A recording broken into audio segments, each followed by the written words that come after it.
I never thought the sky could make me afraid. The ground, yes. The forest with its rustling branches, the cracked gravel roads winding through forgotten campgrounds, even the dark water of a lake at night. Those had always seemed like the natural places where fear could live. But the sky? The sky was supposed to be a vast comfort, an endless ceiling of stars that watched without judgment. It was freedom stretched above me, something that felt safe no matter where I parked the RV. Until that night when the sky opened, and I realized that comfort can twist into terror if you stare too long into the abyss above you. I was 36 then, still new to traveling alone, though I told myself I was seasoned. I had taken my silver class CRV through Arizona, Utah, Colorado, sleeping in state parks, on quiet Bureau of Land Management land, even in the occasional Walmart parking lot. I was chasing silence, chasing something unnameable that had been pulling at me since my divorce finalized a year earlier. I told myself I liked the road because it gave me freedom, but what I really liked was the way it erased things. When you move often enough, nothing can settle on you for long. That week, I was in northern New Mexico, not far from the Colorado border, following a friend's suggestion about a hidden campground tucked off an old highway. It wasn't on Google Maps, or at least not marked as a campground, but she swore it had some of the darkest skies in the Southwest. She said she'd seen the Milky Way there so clearly it looked painted.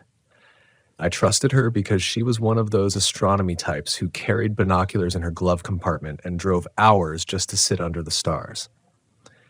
The road to get there was rough, a washboard of gravel that rattled every dish in my cabinets and made me wonder if I'd shred a tire before I even arrived.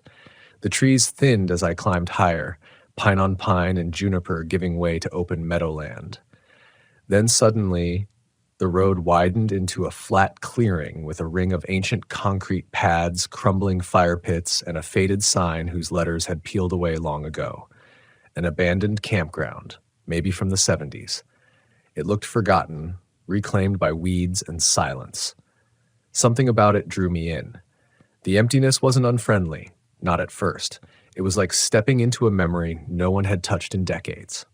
I parked near the far edge where the ground sloped gently toward a field of sagebrush, and when I stepped outside, the air smelled sharp and mineral, the way desert air does after it rains. Except it hadn't rained. The sky was clear and unnervingly still. That first night, I cooked on my little propane stove and watched the sun drop behind the mesa in the distance.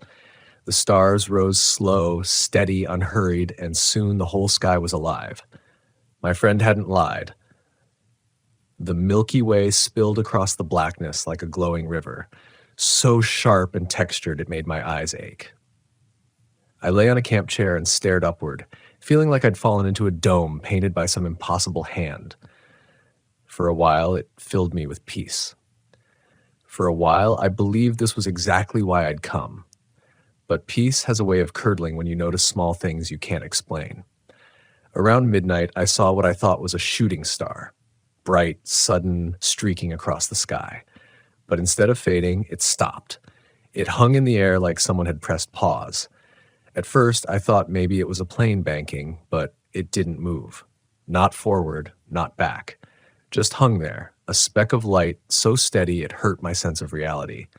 I rubbed my eyes, looked again, and when I glanced down at my phone to open the star app, the screen glitched. Lines of static, then black. The app refused to open, like something was jamming it. When I looked back up, the light was gone. I didn't sleep much that night. Every creak of the RV felt louder than usual. Every rustle outside carried more weight. I told myself I was just spooked by the isolation, by being alone in a place that had no cell service and no signs of recent life. I reminded myself that plenty of people camp like this all the time. But somewhere deep inside, a knot began to form. The kind of knot you don't untie with reason. The second night, things escalated. I had spent the day hiking a faint trail that led down into the sagebrush field, where rabbits darted and the wind carried the smell of dry earth. I tried to exhaust myself, to burn off the unease in my chest. By the time I returned, sweat-streaked and tired, I felt calmer. I even convinced myself to light a small fire in one of the crumbling pits, just for comfort. The flames crackled and threw shadows across the concrete, and I told myself I was safe. But when the stars came out again, brighter than the night before, I couldn't help but watch for that light. And sure enough, just after 11, I saw it. Not one this time, but two. They moved across the sky together, like twin stars sliding in parallel. Then they stopped, completely. The fire popped behind me. My chest went cold. I stared so long my eyes watered, and when I blinked, the lights were closer. Not by much, just enough that I knew I hadn't imagined it. They hovered, dimmed, then brightened again, like they were breathing. And the longer I watched, the more wrong the stars around them began to look. Constellations I knew well, Orion, Cassiopeia, seemed to warp, as if their lines had been subtly redrawn. I told myself it was fatigue, that my mind was playing tricks, but deep down I knew it wasn't. The wind shifted, carrying with it a faint metallic tang, like the smell of blood or rust. It slid over my tongue and made me gag. And that's when I heard it. Not outside, but above. A low vibration, not a sound exactly, more like the air itself was humming, pressing down on me. The fire flickered unnaturally, pulling inward like it was being sucked toward the sky. I should have run inside the RV. I should have shut the curtains and forced myself to sleep. But I couldn't move. My legs locked, my chest tightened, and all I could do was stare upward as the lights pulsed again. For one terrible moment, I had the sensation they weren't just above me, they were looking at me. And then, as suddenly as it had begun, it stopped. The lights snapped out, the air stilled, the metallic taste vanished. The fire returned to its normal dance. I stumbled into the RV, shaking so hard I could barely get the lock to catch. Inside, I pressed my back to the wall and whispered to myself like a child, telling myself I was fine, telling myself I was imagining things. But every few minutes, I'd glance at the skylight above my bunk, terrified I'd see the stars rearrange themselves again. By dawn, I had made a decision. I would leave. I didn't care about the tires on that rough road. I didn't care how far the nearest town was. I wasn't staying another night. But the campground had other plans for me. I hadn't driven more than 100 yards down the gravel track when I noticed it. The road seemed wrong. The turns I remembered, the shallow dips and ridges, were gone. The road stretched straight ahead like a ribbon, but the terrain beside it had shifted subtly. The sagebrush thicker, the trees closer, as if the clearing had grown overnight. My stomach churned. I slammed the brakes, my hands shaking, and turned back toward the campground, but the RV's headlights revealed nothing familiar. The concrete pads, the fire pits, even the slope toward the sagebrush field. Gone. The campground I had spent the night in had vanished, swallowed by the land. I told myself I was panicking, that sleep deprivation and fear had scrambled my mind. I even muttered aloud that it didn't matter, that all I had to do was keep driving until I found a real road. But the further I went, the stranger it became. The horizon darkened unnaturally, though the sun had only just risen. The skies, it wasn't right. The stars from the night before lingered faintly, scattered across a blue-gray canvas where daylight should have erased them. They twinkled with the same rhythm as the lights had. Slow, deliberate, watching. I forced myself to take deep breaths. Rational thought. That's all I needed. I focused on the rumble of the RV's engine, the tires crunching gravel, the faint smell of dust and pine. Nothing else mattered, until I heard it. A whisper. Faint but unmistakable, like someone speaking just beyond comprehension. At first, I thought it was the wind. Then it grew more articulate. Stay. I spun around, half expecting to see someone crouched behind the RV, some deranged camper playing a trick. But there was nothing. No figures, no movement, just the wind teasing my hair and the trees swaying gently. I laughed nervously at myself. It had to be imagination. I must have heard my own fear. I pressed the accelerator. Don't leave. This time the voice was unmistakable, soft and sibilant, curling around the RV like smoke. My hands gripped the wheel so tightly my knuckles whitened. I glanced in the rearview mirror. Nothing. Only the road behind me stretching into impossible distance, neither wider nor narrower, just wrong. I wanted to scream. I wanted to hit something. Instead, I drove faster, forcing myself to focus on landmarks I could recognize. But no matter how far I went, the landscape refused familiarity. Trees warped, hills shifted, shadows moved counter to the sun. It felt like driving through a painting that wasn't finished yet, each brushstroke rearranging itself when I blinked. The whisper followed me. Here. The words were punctuated by a sudden chill, a wave that slammed through the RV even with the heater blasting. My heart galloped. I grabbed the phone again, hoping for a GPS signal, but the screen was dead. No bars, not even searching, just black, as if the device had never existed. Panic began to set in. I slammed on the brakes, the RV skidding slightly across gravel, and leaned out the door to look around. The sky above was different. The stars had multiplied. They shimmered like shards of glass embedded in a dome, pulsating subtly. Some of them hovered, not in constellations I knew, but in jagged, unnatural patterns that seemed designed to disorient. The air vibrated faintly, with that low hum from the night before, pressing against my chest. Then I saw movement in the trees. Just at the edge of visibility, a shadow that didn't behave like an animal or human. It shifted, stretched, vanished, reappeared. It wasn't running, wasn't walking. It was gliding, slipping across the undergrowth as if it existed slightly out of phase with the world. I tried to convince myself it was my mind, that the fear was painting shapes where there were none.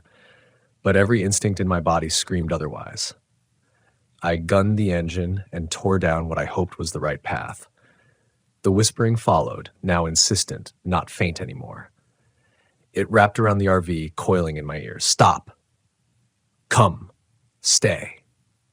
I thought about reversing, turning around, trying any other direction, but the road behind me looked the same as the road ahead, endless gravel disappearing into the horizon.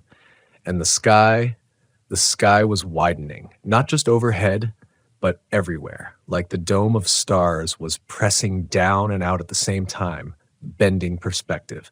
My stomach dropped, my chest tightened. I couldn't see the end of it, couldn't see a point to drive toward. That's when the lights came back, not just in the sky. They shimmered along the horizon, a series of points like glowing eyes blinking in sequence. They moved closer in a strange circular motion, hovering just above the treetops. My rational mind screamed that they were helicopters, drones, something earthly. But the pattern, the movement, the way they vanished and reappeared, it was all wrong. The lights pulsed in harmony with the whispers, a rhythm I could feel through the floor of the RV, vibrating up into my bones. I slammed on the brakes, gripping the wheel like my life depended on it. It did, and then, abruptly, everything stopped. The stars froze, the lights vanished, the whispers ceased. The road lay still before me, completely ordinary. Gravel, sparse trees, clear sunrise. I was shaking so badly I couldn't start the engine. I sat there for what felt like hours, telling myself I had hallucinated everything, that exhaustion and fear had made the desert play tricks on me. Eventually, I forced the RV into motion again, hugging the far edge of the road, praying for asphalt, for the first sign of civilization. It was hours before I saw a real road sign, and I almost broke down crying when I finally recognized it. New Mexico State Highway 522. Asphalt. Yellow dividing lines, everything familiar and boring. But when I glanced up, even in the bright morning light, I caught it, a single faint star hanging low, directly above where the old campground would have been. Pulsing, just slightly, like it was winking at me. I told myself to ignore it. I ignored it until the night I returned home. Even there, in my driveway, with my neighbor's lights across the street, I felt the pull, a subtle tug in my chest when I looked at the sky. Stars overhead were normal, for the most part. But in the corner of my vision, I sometimes caught movement, lights pulsing faintly. And when I slept, I dreamed of that abandoned campground, the whispering, the sky opening wider than it should have. In my dreams, I drove the RV endlessly, chasing a horizon that moved away from me faster than I could travel. I never went back to northern New Mexico. I never sought out the darkest skies again. But I still travel, still chase silence and freedom on the road. I still park my RV under open skies. But I carry a new rule, one I've never shared with anyone. When the stars look too sharp, when the sky seems to breathe, when a whisper curls around the air like smoke, don't look too long. Don't listen too closely, because some nights the sky isn't just above you, it's waiting. And sometimes it opens. Even months later, I couldn't shake the feeling that something had followed me home. It wasn't physical. Nothing tangible, no scratches, no damage to the RV, no footprints in my driveway. It was something quieter, subtler, a gnawing pressure in the back of my skull whenever I looked at the night sky. Sometimes, when I stepped outside after dark, I'd catch a glimmer, a single star hanging low, unnaturally bright, blinking just enough to feel alive. I'd tell myself it was just my imagination. I'd tell myself the desert had imprinted something on me, a memory that bent reality. But deep down, I knew better. I began avoiding clear skies. I parked under thick clouds if I could. I drove when the sun was high. I filled the RV with noise, music, podcasts, the drone of the engine, anything to drown out the quiet that once had drawn me in. I told friends I'd been stressed, overworked, that I needed a break from solitude. They nodded, concerned but unconvinced, and I didn't correct them. I couldn't. Not yet. And then came the calls. At first, they were subtle, a faint vibration in my phone but no notifications. I checked messages, nothing. Calls, none. But the vibration would pulse 3 times, a slow, deliberate rhythm that matched the pulsing of the stars I had seen in New Mexico. I ignored it, attributing it to some glitch, but it persisted. Every night at exactly 2:17 a.m., the phone would vibrate 3 times, and I would awake drenched in sweat, staring at the ceiling. Then I started hearing it in the RV itself. Faint knocks, irregular at first, like a branch brushing the side. Then more deliberate. A slow, 3-pulse rhythm, matching the vibration of my phone, and a whisper that always began the same way. Here, stay. I stopped leaving the RV unattended. I stopped parking under open skies. I refused to drive at night, refusing to look at the horizon. And yet the sensation persisted. A tug in my chest, a low humming in the floor, a subtle distortion at the edges of vision. Something had rooted itself in my awareness, and no amount of rational thought, no number of podcasts, no music could push it away. One night, I made a decision that would haunt me more than anything else. I would go back. I convinced myself I had to understand it, to confront it. My rational mind tried to prepare me, listing every possible explanation: heat exhaustion, isolation-induced hallucinations, optical illusions. I packed my RV carefully, triple-checked my tires, maps, fuel.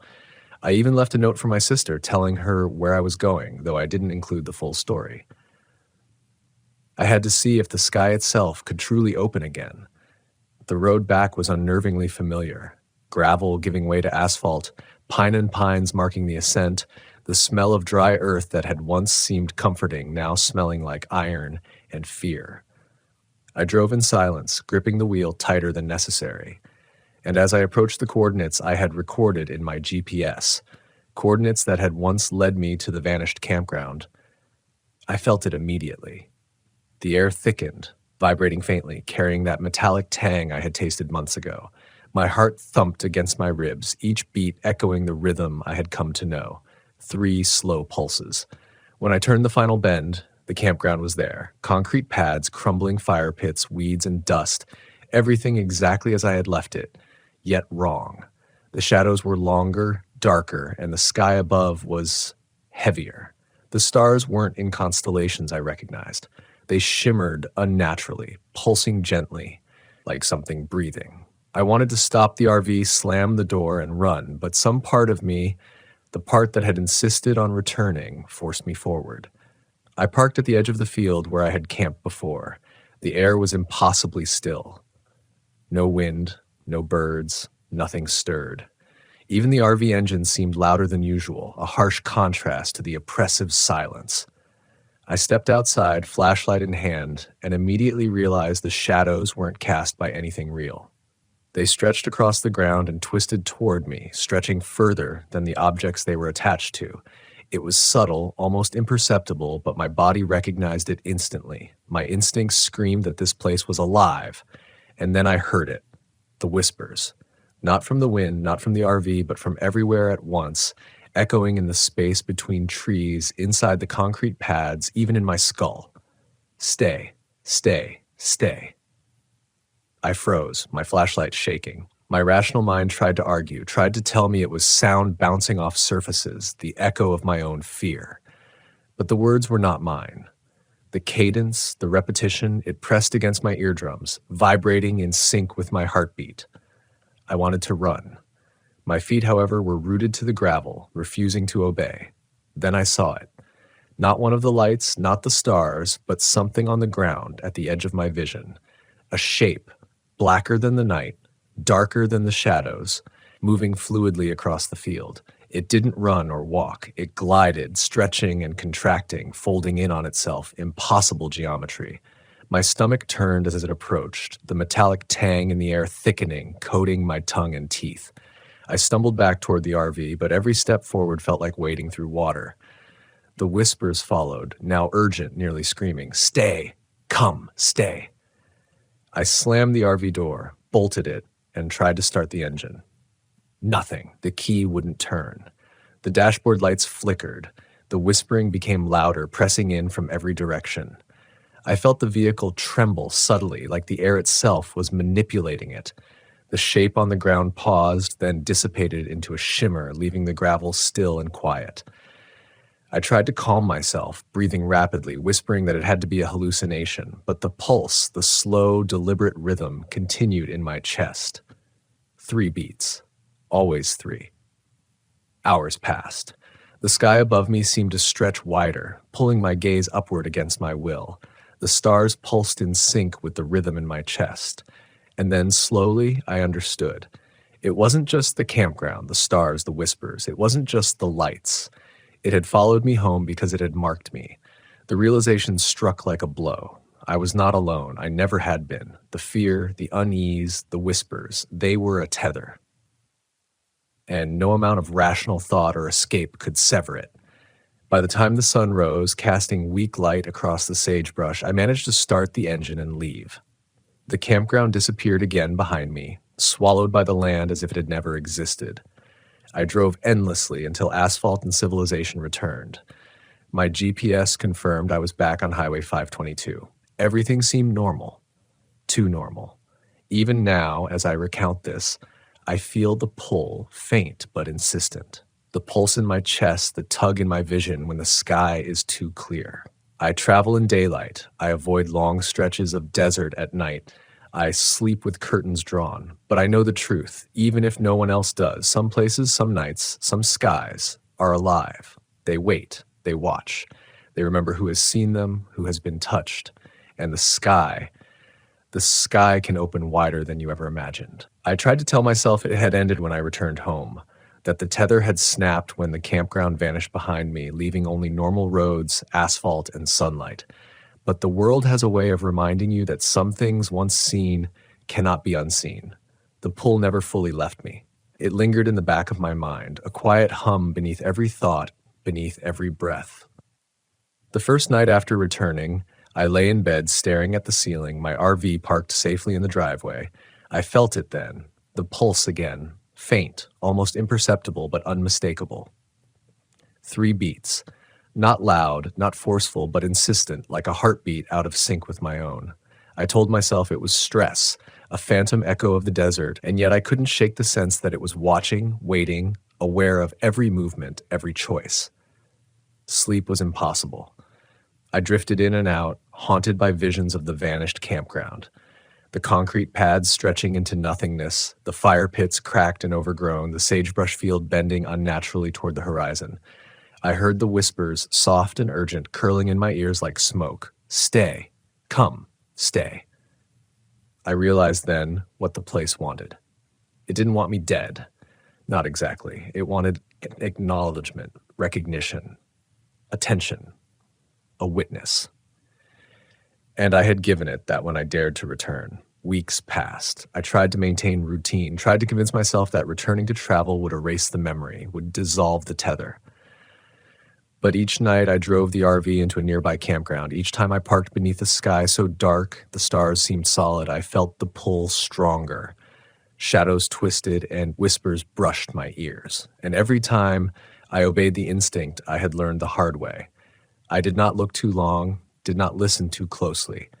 I remembered the nights in New Mexico, how quickly fascination turned into terror, how quickly freedom became confinement. One night, I parked under a thick canopy of trees at a state park in Oregon.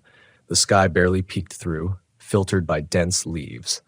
I lit a small fire, cooked quietly, and kept my gaze low, avoiding the glimpses of stars through gaps in the canopy. The air smelled of pine sap and damp earth, grounding me. I realized then that the tether wasn't a curse, it was a lesson. Some places are alive, yes. Some nights carry histories that hum beneath the surface, memories of those who came before. Some skies remember, and some skies demand respect. It took months of cautious travel to internalize that rule, to accept it without panic, without desperation. I learned to read the pulse in my chest, the subtle tug in the air. I learned to anticipate the whisper before it arrived, to heed it not with fear, but with measured caution. I began to see the world differently. The forests, the deserts, the meadows. Each stretch of road, each clearing, each night sky carried its own rhythm, its own watchful intelligence. I was no longer simply traveling. I was navigating. The fear never fully disappeared. It shouldn't have. Fear is a tool, a compass sharper than any GPS. It guides you, warns you, shapes your choices in ways logic alone cannot. And in that fear, I found clarity. I understood why I'd come to New Mexico, why I had returned despite every instinct screaming otherwise. I had sought silence, freedom, the stars. What I found was vigilance, attention, humility before a world that can twist in ways the mind struggles to comprehend. Over time, I began to share the story selectively. Not to scare, not to thrill, but to teach. Campers who travel alone, who chase isolated clearings, who marvel at the Milky Way and deserted deserts. I warn them, there are places that are alive and the sky is not always a ceiling. The stars are not always distant. Listen to your instincts. Watch the subtle rhythms. Respect the spaces you enter. Recognize the pulse, acknowledge the whisper, but never tempt the tether by overconfidence. The RV became more than a vehicle for me. It was a shield, a moving sanctuary, a space where I could observe without succumbing to obsession. I learned to pack deliberately, to park deliberately, to move deliberately. I still chase the night sky, still seek the silence that once called me into the desert. But now I do so with reverence, with measured steps, with awareness that some beauty carries consequence, that some wonder demands respect. And sometimes when I am parked in our clearing, the engine off, the world hushed. I feel it. A subtle pulse in the air, a faint shimmer in the corner of my vision, a whisper curling softly, insistently. 3 beats, just enough to remind me, it is watching, always watching. I do not fear it anymore. I have learned the rhythm, the cadence, the rules. I understand that some things are not to be conquered, not to be forced or named or explained. They exist on their own terms. The fear I once felt has transformed into vigilance, a careful attentiveness that allows me to experience the wilderness fully while respecting the boundaries I cannot see. The lesson is simple, though it took months to internalize. The world, the skies, the abandoned campgrounds, the deserts, they are alive in ways that defy reason. And if you pay attention, if you tread carefully, if you respect the pulse that courses beneath the surface, you emerge changed. Yes, but stronger, clearer, more attuned to the subtle forces that surround us. I still travel. I still park beneath the stars. I still chase quiet. But I have learned to do so not as a conqueror, but as a witness. The night sky is no longer simply vast. It is intentional, aware, and infinite in ways I cannot fully comprehend. And when I look up, I do not search for familiarity. I search for rhythm. I search for cadence. I search for life in places I once believed were lifeless. Sometimes, when the sky opens, and it will, I am ready. I am ready to see it, to feel it, to hear it, and to know that the fear I feel is not a warning, not a punishment, but a guide. And I follow it with the care and reverence it demands, with the knowledge that some experiences, though terrifying, are not traps. They are teachers. They are reminders that the world holds mysteries that the mind alone cannot chart. And if I close my eyes now, as I sometimes do, imagining the desert, the vanished campground, the pulsing stars, I do not shiver. I breathe. I remember the rhythm. I acknowledge the whisper. I respect the pull, because the sky is vast, the sky is alive, and I am awake. I want you to picture this. You've just pulled your RV into a quiet campground, the kind where the pines stand like sentinels and the gravel crunches beneath your tires in a rhythm that feels almost too loud.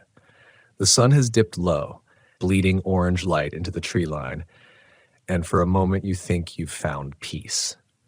That's always how it starts. That sense of calm, that little exhale you let slip when you believe the wilderness is yours alone. But if there's one thing I've learned from years of living on the road and from listening to the stories viewers like you have sent me, it's that peace in the wild doesn't last. It cracks, and when it does, something comes through. My name's Daniel. I'm 42 years old, a full-time RVer, and I've spent the better part of a decade chasing stories across the highways and dirt roads of America. I thought I had seen it all: bad weather, breakdowns, accidents, even a bear sniffing around my door in Yellowstone. But what I didn't expect, what I wasn't prepared for, was the flood of messages from people just like you. People who wanted to share what they couldn't explain. Encounters that kept them up at night long after the trip was over. Some of these stories are from young couples testing out their first camper. Others come from old-timers who've spent decades parked under the stars. But no matter the age, no matter the place, there's a thread tying all of them together. Fear, real and raw, that takes root in the middle of the wilderness. I'll never forget the first story that landed in my inbox. A woman named Rachel, 36, a nurse from Oklahoma. She wrote late at night, and her message wasn't long. Just a handful of sentences, almost rushed, as if writing it out made it real again. We camped in the Ouachita Mountains. My husband thought we were alone, but every time he went to chop wood, someone whistled the same tune behind the trees. I heard it too, and when we packed up to leave, there were footprints in the dirt. Not boot prints, bare feet, small, like a child's, but they circled our RV in the night. Rachel didn't stay to find out who or what had been there. She told me she hasn't been able to sit by a campfire since without feeling her skin crawl at every snap of a branch. I read that message over and over, feeling the weight of her words, and I realized something.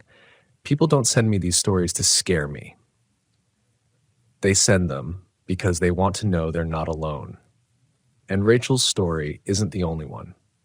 Another came from a retired couple, Jim and Louise, who had parked their fifth wheel along a remote stretch of the Oregon coast. They said the ocean mist rolled in thick that night, and with it came the sound of bells. Not far-off ship bells, not the faint echo you'd expect from buoys. These bells were sharp, metallic, clanging right outside their RV window.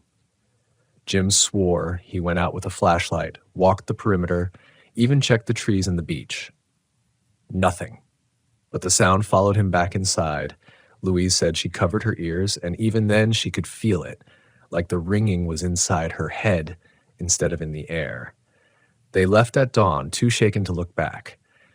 Hearing that, I couldn't help but think about the way the wilderness plays tricks on us, how sound bends between mountains, how fog carries voices, how silence itself becomes a predator.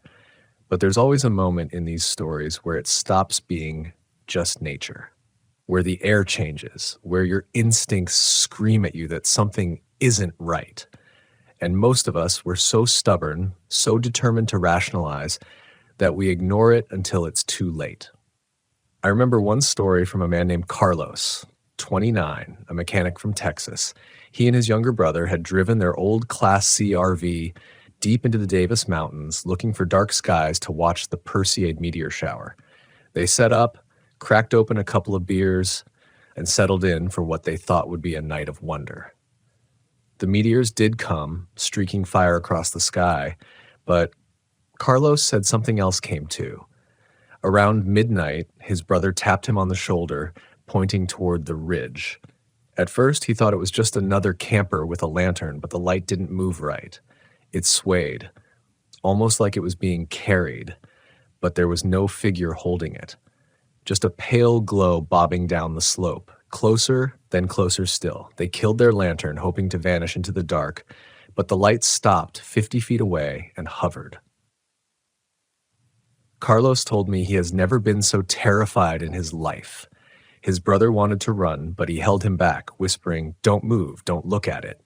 Eventually, the light receded, dissolving into the black sky. They left in silence before sunrise, and Carlos said he's never gone camping again. These stories, they hit differently because they're not mine. They're yours. They carry your fingerprints, your fear, your breath on the window. And the more I listen, the more I realize that RV camping isn't just about finding freedom on the open road. It's about facing what waits when freedom meets isolation. Because out here, there are no neighbors to call, no city lights to chase away the shadows. Just you, your RV walls, and whatever presses close in the night. And I'll tell you this, every time I hear another story, I think about my own nights parked in forgotten places. Like that evening in northern Arizona when I pulled my rig into a dirt clearing surrounded by juniper. The stars were sharp, endless. I thought I was alone. But around 3 a.m., I woke to the sound of gravel crunching just outside my door. Slow, deliberate. I froze, listening. No one knocked, no one called out, just footsteps circling, stopping, then starting again. When I finally worked up the courage to peek through the curtain, the clearing was empty. But in the dust outside my door, there were tracks. Not boot prints, not bare feet, just long, narrow impressions, like someone had dragged sticks across the ground, looping around and around my RV. That was the night I learned something I'll never forget. The wilderness doesn't care if you believe in it or not. It doesn't wait for your permission. It just arrives. And when it does, you either respect it or you suffer. Rachel's whistling in Oklahoma, Jim and Luis's phantom bells on the Oregon coast, Carlos and the light in the Davis Mountains. They're different stories scattered across states and years, but when you put them side by side, they begin to feel like pieces of the same puzzle. Like, no matter where you go, something is always waiting just beyond the reach of your lantern, daring you to notice. That truth hit me harder than ever when I read a letter from Sarah, 24, a solo traveler who had just bought her first little travel trailer. She wanted independence, to prove to herself she could handle the road without anyone else. She parked in New Mexico, near Carlsbad Caverns, excited to hike the next day. But that night, as she tried to sleep, she heard scratching. Not the kind of sound mice make in the walls, not the rustle of tree branches brushing aluminum. This was rhythmic, intentional, like nails dragging along the outside paneling. She turned on her lights, braced herself, and stepped outside with a flashlight. Nothing. The desert was quiet, still. She shook it off, told herself it was in her head, and went back inside. But the scratching returned. Louder this time. Coming from the other side of her trailer, then moving across the back. She said she froze, too afraid to even breathe, until finally the sound stopped. When dawn came, she walked around her camper and found long streaks in the dust on the lower panels. She sent me a photo, lines too deep to be from a twig, too deliberate to be wind. Sarah admitted she thought she was losing her mind until she camped again weeks later, this time in Colorado, and it happened all over again. Same scratching.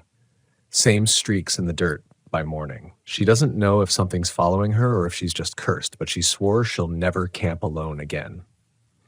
It's stories like Sarah's that make you realize the line between independence and vulnerability is razor thin. We think we're strong, that locking the RV door is enough, that carrying a flashlight or a pistol keeps the wild at bay.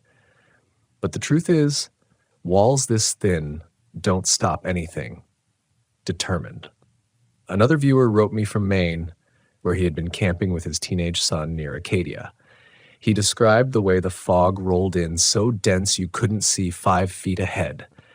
They stayed inside playing cards by lamplight when suddenly they both heard knocking, 3 times on the side of the camper. Then silence. He thought maybe another camper was lost in the fog, so he opened the door, called out, shined his beam. Nothing. Just white walls of mist. He shut the door, tried to shake it off, but minutes later, the same knock, this time on the opposite side. His son started to panic, and he admitted he was close to it himself. They sat paralyzed, waiting. The knocks came a third time, louder, at the back of the rig. They packed up before sunrise and drove until the fog broke, hearts hammering. He told me later, "I'd rather break down on the highway than sit another night in that fog." When I hear stories like that, I think about how sound plays tricks on us, how the fog swallows shapes and amplifies silence. But 3 perfect knocks on different sides of a camper, that isn't weather. That isn't nature. That's deliberate. And what's worse is knowing that if it was a person out there, that's almost scarier. Because what kind of person circles an RV in the fog, never showing themselves, never asking for help? Then there's David, 55, a father of 3, who told me about camping with his family in Utah near Moab. They had pulled their Class A into a remote site, far from the crowded campgrounds, eager for privacy. His youngest daughter, 9 years old, wanted to sleep under the stars in a tent just outside. David resisted at first, but eventually gave in, setting up a small tent beside the RV, promising her it would be safe. That night, sometime after midnight, he woke to her screams. He bolted outside, flashlight in hand, and saw her tangled in her sleeping bag halfway out of the tent. She told him something had unzipped it and started dragging her. David scoured the ground, convinced it was an animal, but there were no tracks, no paw prints, just drag marks in the dust, as if her bag had been pulled toward the darkness. He said his daughter won't camp anymore. She won't even sit by a fire pit in their backyard. And David, he carries guilt every time he thinks about that night. He told me, "I thought I could protect my kids. That's what fathers do. But whatever that was, it wanted her, and I couldn't stop it." You can hear the pain in his words, and it reminds me that fear isn't always about what happens to us. Sometimes it's about the people we love and the horror of realizing we can't shield them. That helplessness, that's its own kind of haunting. Not every story is loud with scratching or screams. Some are quieter, slower, more insidious. Like the email I got from a man named Peter, who camped in North Carolina's Smoky Mountains. He said he woke one morning to find his RV wasn't where he had parked it. He thought he was groggy, disoriented, but the clearing looked different. The trees were closer, the air was damp, heavy with moss. He walked a few yards in every direction and swore the land didn't match what he remembered. His fire pit was gone. The dirt road he had used to get there was gone too. Just dense forest. He panicked, climbed back in, and drove aimlessly until eventually, hours later, he emerged onto a highway. To this day, he doesn't know how he ended up there or why. He said it felt like waking up in someone else's dream. And that phrase stuck with me, someone else's dream. Because isn't that what camping can feel like at times? You fall asleep in one world under familiar stars and wake in another you don't recognize. It's subtle at first, the smell of the air, the way the shadows fall. But the more you look, the less it feels like your place at all. Every time I collect these stories, I can't help but feel the weight of them pressing against my own memory. I have had my share of nights where unease turned to dread, where I told myself to be rational while every instinct screamed otherwise. And I think that's what binds all of us who wander these campgrounds and back roads. The knowledge that when night falls, there's no guarantee of peace. Only the hope that the door will hold, that the fire will burn, that dawn will come. But some stories remind me that dawn isn't always the end. One man wrote about camping in Nevada, where he swore he saw figures circling his RV at first light. Not shadows, not illusions, but people. Thin, pale, dressed in old clothes like something out of a century gone. He stayed inside, clutching the wheel, too terrified to move until the sun climbed higher and they faded into the desert haze. He never opened the door, Never looked for tracks, just drove until his tank was almost empty, and when he pulled into the next station, he told himself he'd never stop off-grid again. These aren't ghost stories told around a fire. These are your stories, real experiences that don't fit neatly into explanations. And every time I share them, I find myself asking the same question. Are these places haunted by something old, something otherworldly? Or is it the land itself, vast and untamed, pressing back against us for daring to stay too long?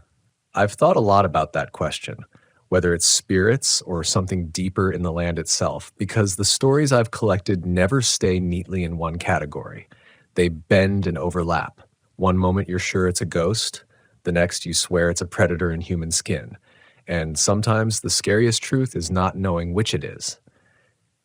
Take, for example, a message I received from a young couple, Megan and Tyler, who had taken their camper van through Montana's Bitterroot Valley. They were in their late 20s, just starting their life together, and they wanted adventure. They parked near a river, built a fire, and thought they were in paradise.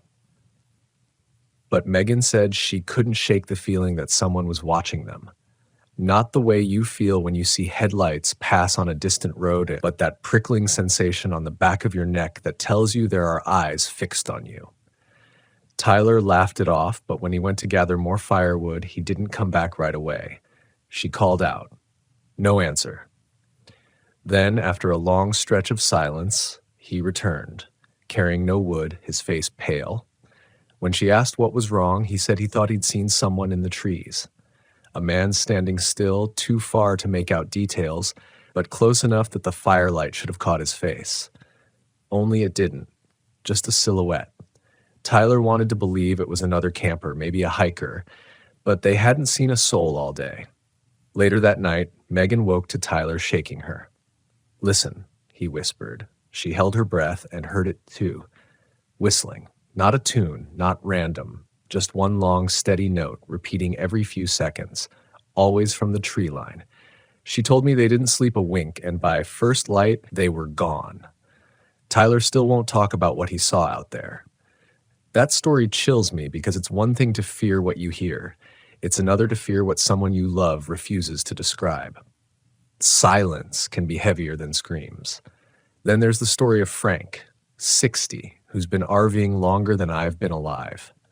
He thought nothing could scare him anymore.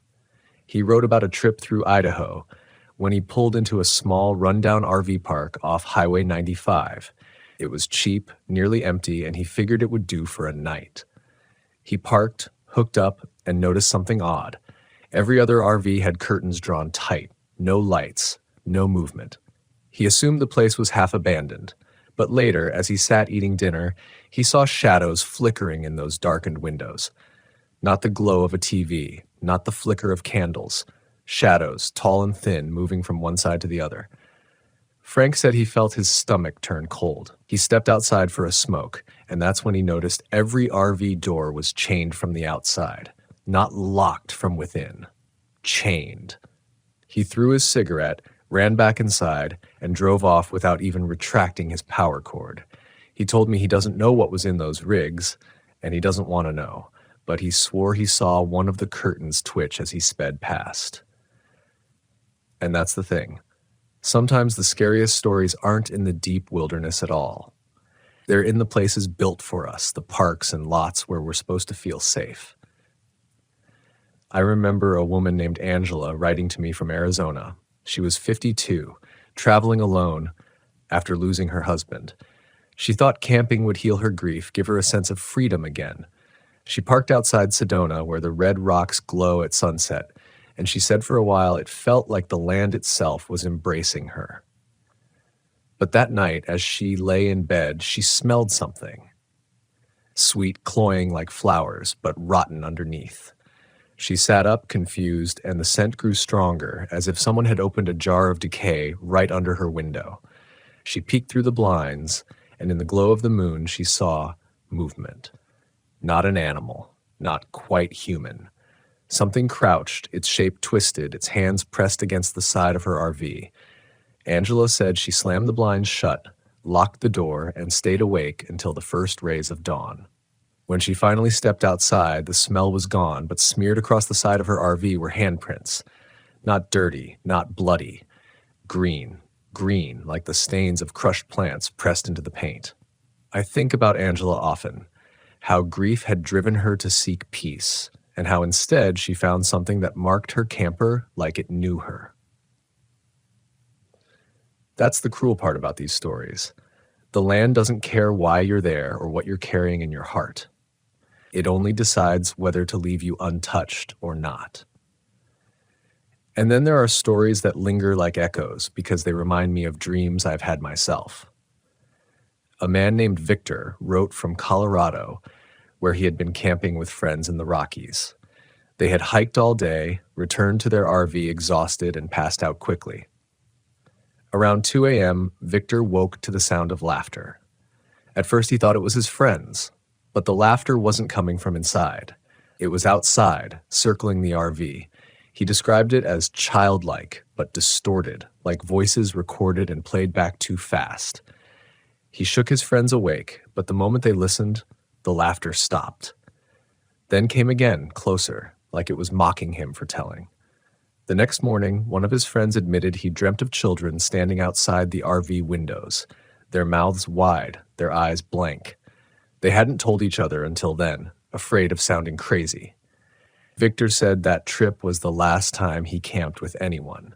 He couldn't bear the thought of something laughing at him in the dark and no one else believing. That story resonated with me because laughter is supposed to be safe, joyful.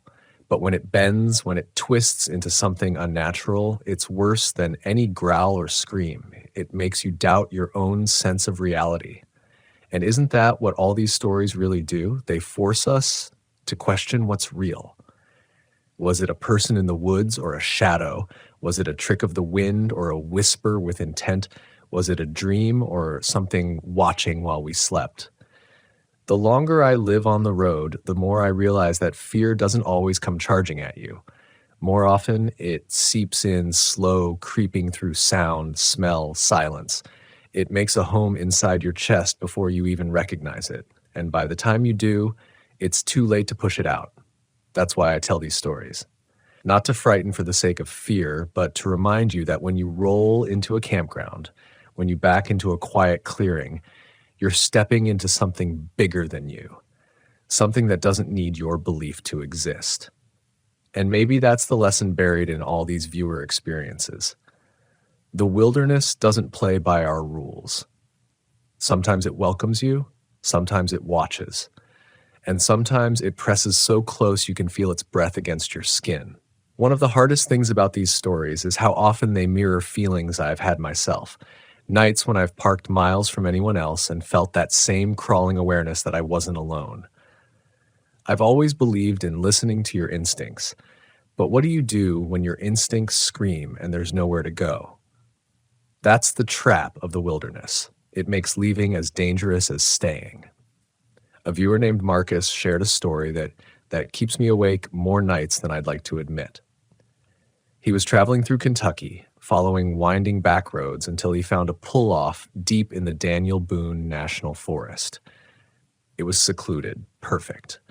He cooked dinner, sat under the stars, and drifted into that kind of peace you only get in the woods. But sometime after midnight, he woke to silence so complete it pressed against his eardrums. No crickets, no wind, no distant owls, just nothing. He told me he sat up in bed, and that's when he heard it. Breathing. Long, steady, deep. Not from inside his RV, outside. Right against the thin wall by his head. He froze, every muscle locked. The breathing grew louder, then slower, as if whatever it was had leaned in close, savoring the moment. Marcus said he gripped the handle of the knife he kept by his bed, praying the thing would move on. After what felt like hours, the sound faded. But the next morning, he stepped outside and found condensation on the glass where something had pressed its face to the window. He hasn't camped alone since. I think about Marcus's story every time I hear the night go quiet around me, because sometimes silence isn't peace. It's a warning. Then there was a young mother named Lila who reached out from California. She'd taken her 2 kids camping in the Sierra Nevada, hoping to give them the same kind of childhood memories she had. They parked near a lake, spent the day swimming, laughing, roasting marshmallows. But that night, her youngest, just 6 years old, woke screaming. Lila ran to his side, asking what was wrong, and he sobbed, "The man with no face is standing at the door." She looked, heart in her throat, and saw nothing but the outline of trees against moonlight. She comforted him, told him it was just a dream. But the next night, her daughter, older, more skeptical, shook her awake, pale as chalk. "He's back," she whispered. Lila turned and swore she saw the faint outline of a figure through the frosted window. Tall, motionless, too perfect, like a cutout against the night. By the time she found her courage to fling the door open, there was nothing there. Only footprints in the dirt, bare, wide, pressed deep, leading into the woods. She packed up before dawn and wrote to me later that she still feels guilty, like she brought her children into something they should never have seen.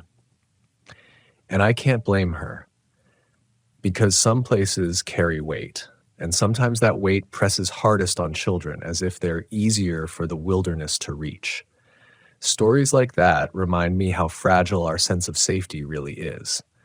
You can have every modern convenience, locks, lights, a motor ready to roar you away, and still be reduced to fear by something you can't explain. A man named Elias shared a story from Nevada that proves it doesn't always take the night to make you feel hunted. He parked near an abandoned rest stop, miles from the nearest town.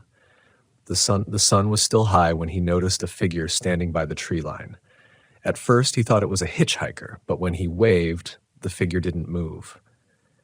Hours passed, the sun dropped, and it was still there, closer now. Elias said he couldn't see its face, only that it seemed wrong, too tall, too stiff.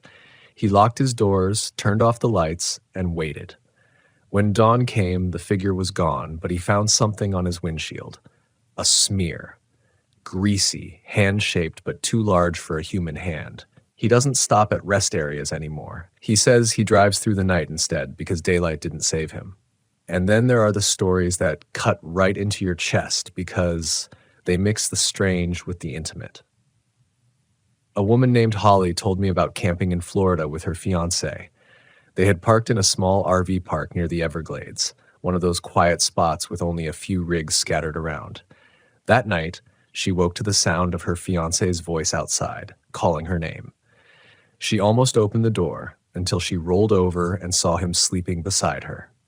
She froze, pulse racing, listening as the voice kept calling, softer now, almost pleading.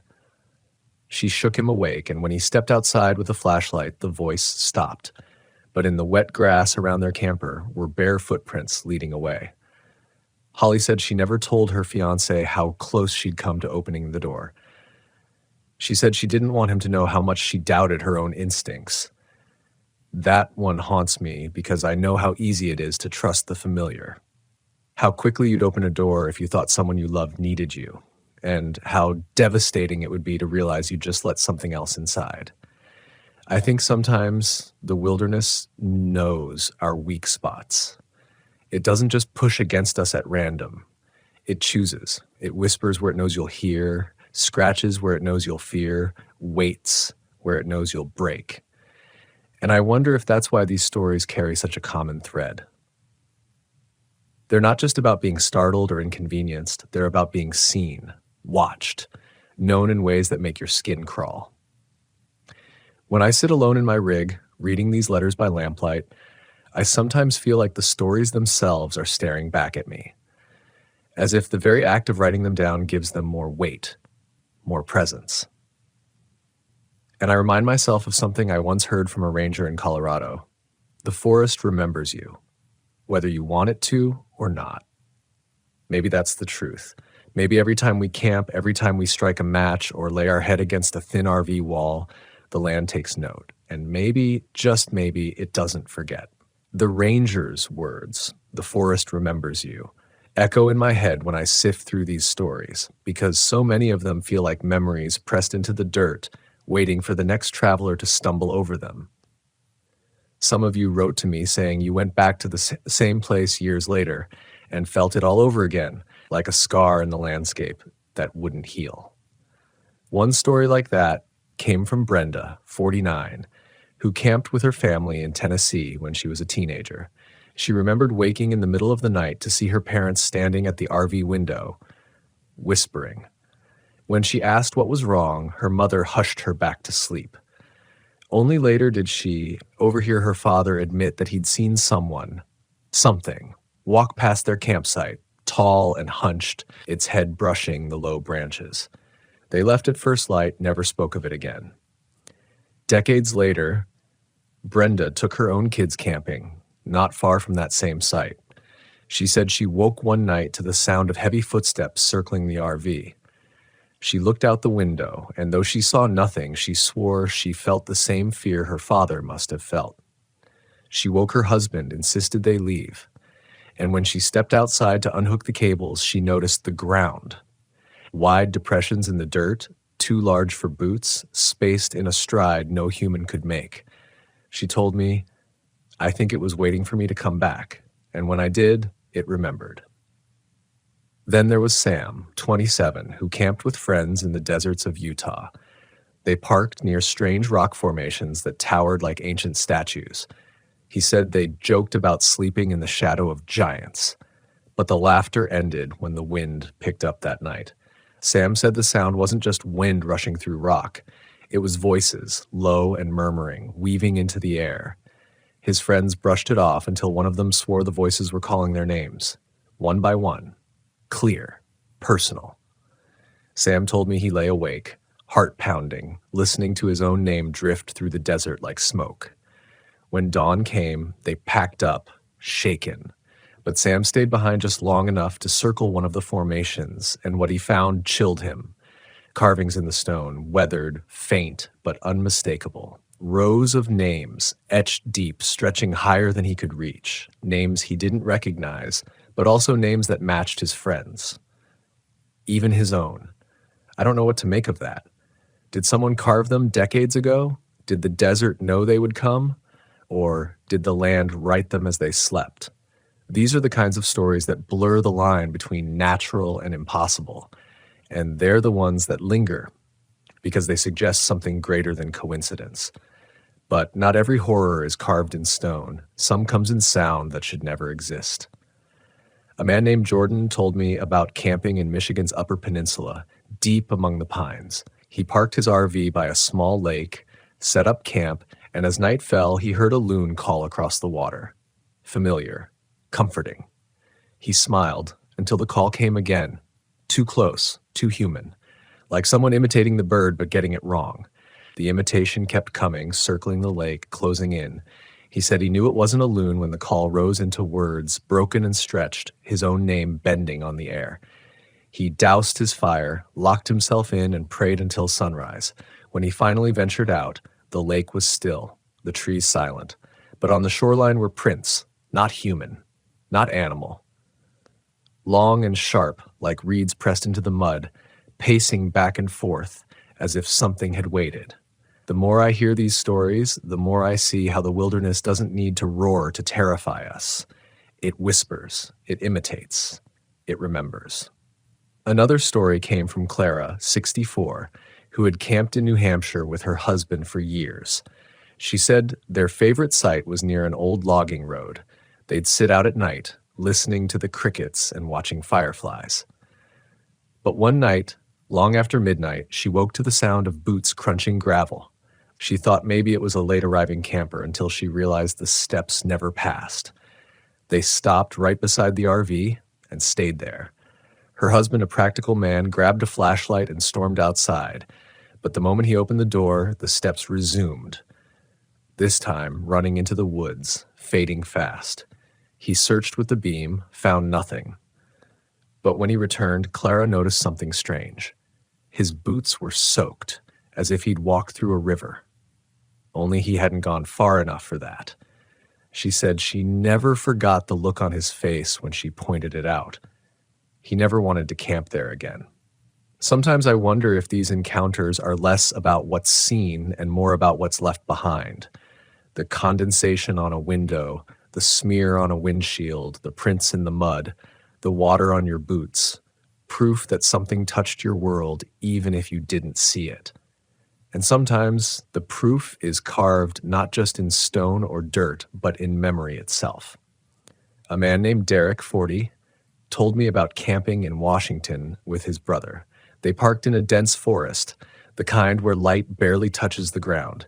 He said they stayed up late, trading stories, until finally exhaustion pulled them under. But in the dead of night, Derek woke to hear his brother talking. Not to him, to someone else. He opened his eyes and saw his brother standing at the window, whispering. Derek asked who he was talking to, but his brother didn't respond, just kept murmuring, hand pressed to the glass. The next morning, his brother remembered none of it, swore he'd slept through the night. But when Derek checked the outside of the window, he found handprints. Not his brother's, smaller, childlike, pressed right where his brother's hand had been. That detail stuck with me. The idea that something could draw you out of sleep, out of yourself, and leave behind evidence you'll never explain. Derek said he and his brother don't camp together anymore. He said he doesn't trust the wilderness not to take hold of him the way it took hold of his brother. And who can blame him? If there's one thread running through all these stories, it's this. The wild doesn't just press in on you, it adapts. It learns your name, your voice, your fears. It takes whatever makes you feel safe, family, fire, silence, and twists it into something unrecognizable. That's what keeps me awake on the road. Not the thought of bears or flat tires. It's the thought of the land itself bending toward me, remembering me, and deciding I don't belong. A story from Miguel, 31, hammered that home for me. He was traveling through New Mexico in an old RV, parked near a mesa that caught the sunset like fire. He fell asleep quickly, but woke in the dark to voices. At first, he thought it was the radio, until he realized the voices were his own. Not one, but many, dozens of versions of himself whispering outside his camper. Some were angry, some were sobbing, some were pleading. He said he covered his ears, but the voices were inside his head, echoing like they had always been there. At dawn, silence returned. But when he checked the ground, he found prints circling his RV in every direction, his own boot prints over and over, dozens of them. He swore he hadn't left the camper once, and I believe him. Then came a message from Naomi, a teacher in her 40s who camped with her husband in the Black Hills of South Dakota. She wrote that they had just settled in for the night when they heard a sound beneath the RV. Not scratching, not footsteps, breathing. Slow, heavy, animal-like, directly under the floor. Her husband thought maybe a raccoon had crawled under the chassis, but when he looked with a flashlight, the crawl space was empty.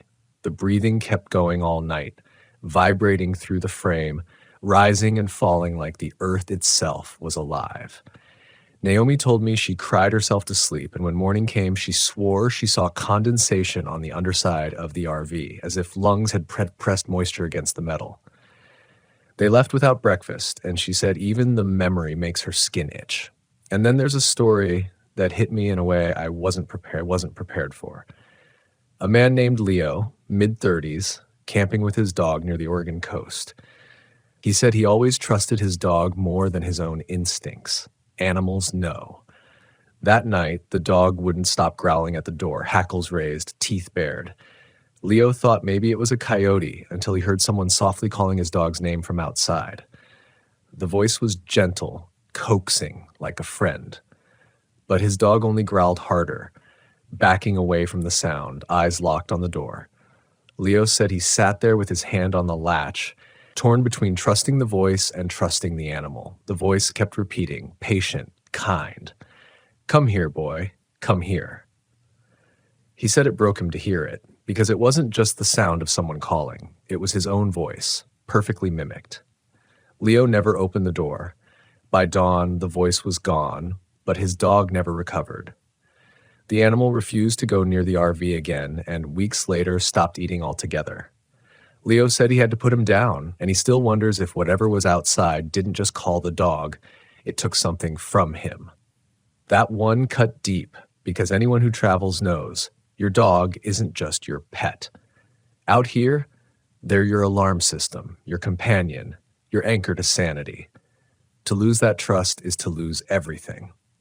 Some stories are stranger still, like the one I received from Jonah, who camped in Alaska with his girlfriend. They parked near a river, far from any town. The first night was uneventful, but on the second, Jonah swore the stars shifted. Not clouds passing, not his imagination, the constellations themselves moving. He said Orion bent, twisted into a shape he didn't recognize. His girlfriend saw it too, and they sat in stunned silence as the stars rearranged into something like an eye, staring straight down at them. They drove all night to escape, but Jonah admitted the stars never looked right again. Even back home, he swore the sky felt wrong.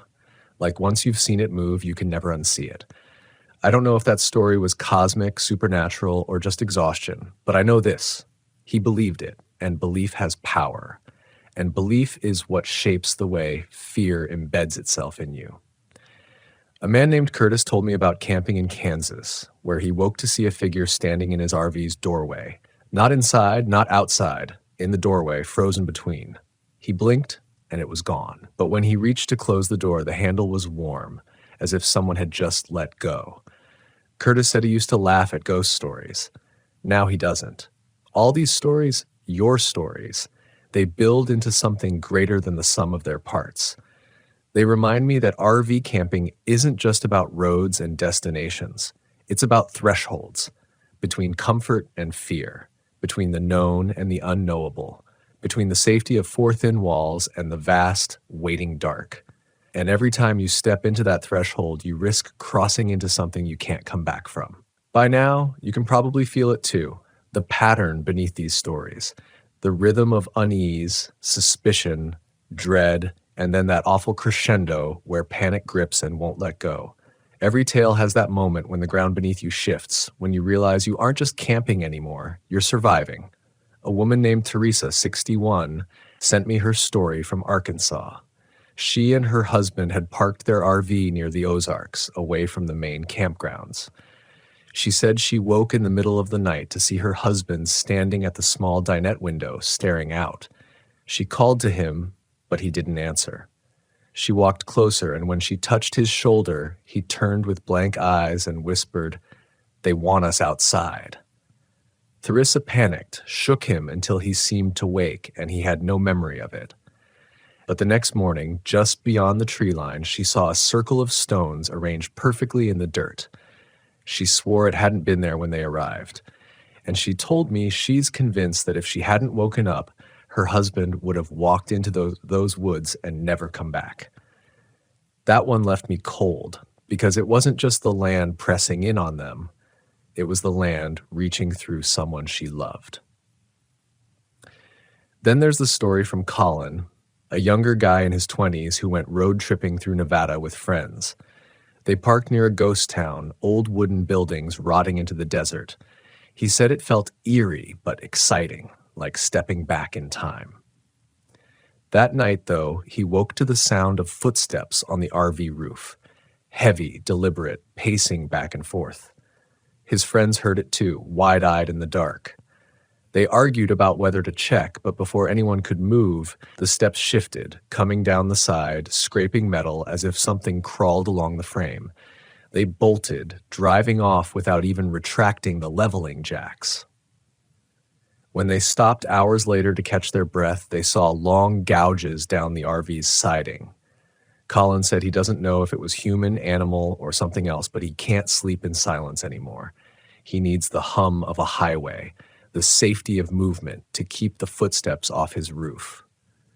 I know that feeling, that desperate need for noise, for distraction, for proof that you're not alone.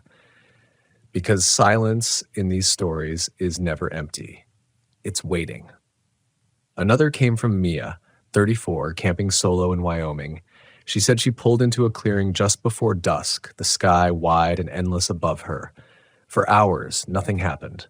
But when she stepped outside to stretch before bed, she noticed something strange. Her shadow didn't match her. When she lifted her arm, it lagged behind. When she tilted her head, it turned the other way. She thought maybe her eyes were playing tricks in the starlight, but when she stepped closer to her RV's light, the shadow split. Two shapes, both attached to her, both moving wrong. Mia ran inside, locked the door, and curled in bed until morning. By the time the sun rose, her shadow was normal again. But she told me she hasn't camped under starlight since. She sticks to RV parks with floodlights because she's terrified of seeing herself split again. That one unsettled me because it wasn't about what was out there. It was about what was inside her own reflection, her own existence, as if the wilderness can turn even yourself into an enemy. And then there's the story of Daniel, not me, another Daniel, who camped with his teenage son in Montana. He said they hiked all day, built a fire, and as the stars came out, they both heard what they thought was elk bugling in the distance. But the calls grew closer, sharper, and soon it was clear they weren't animals.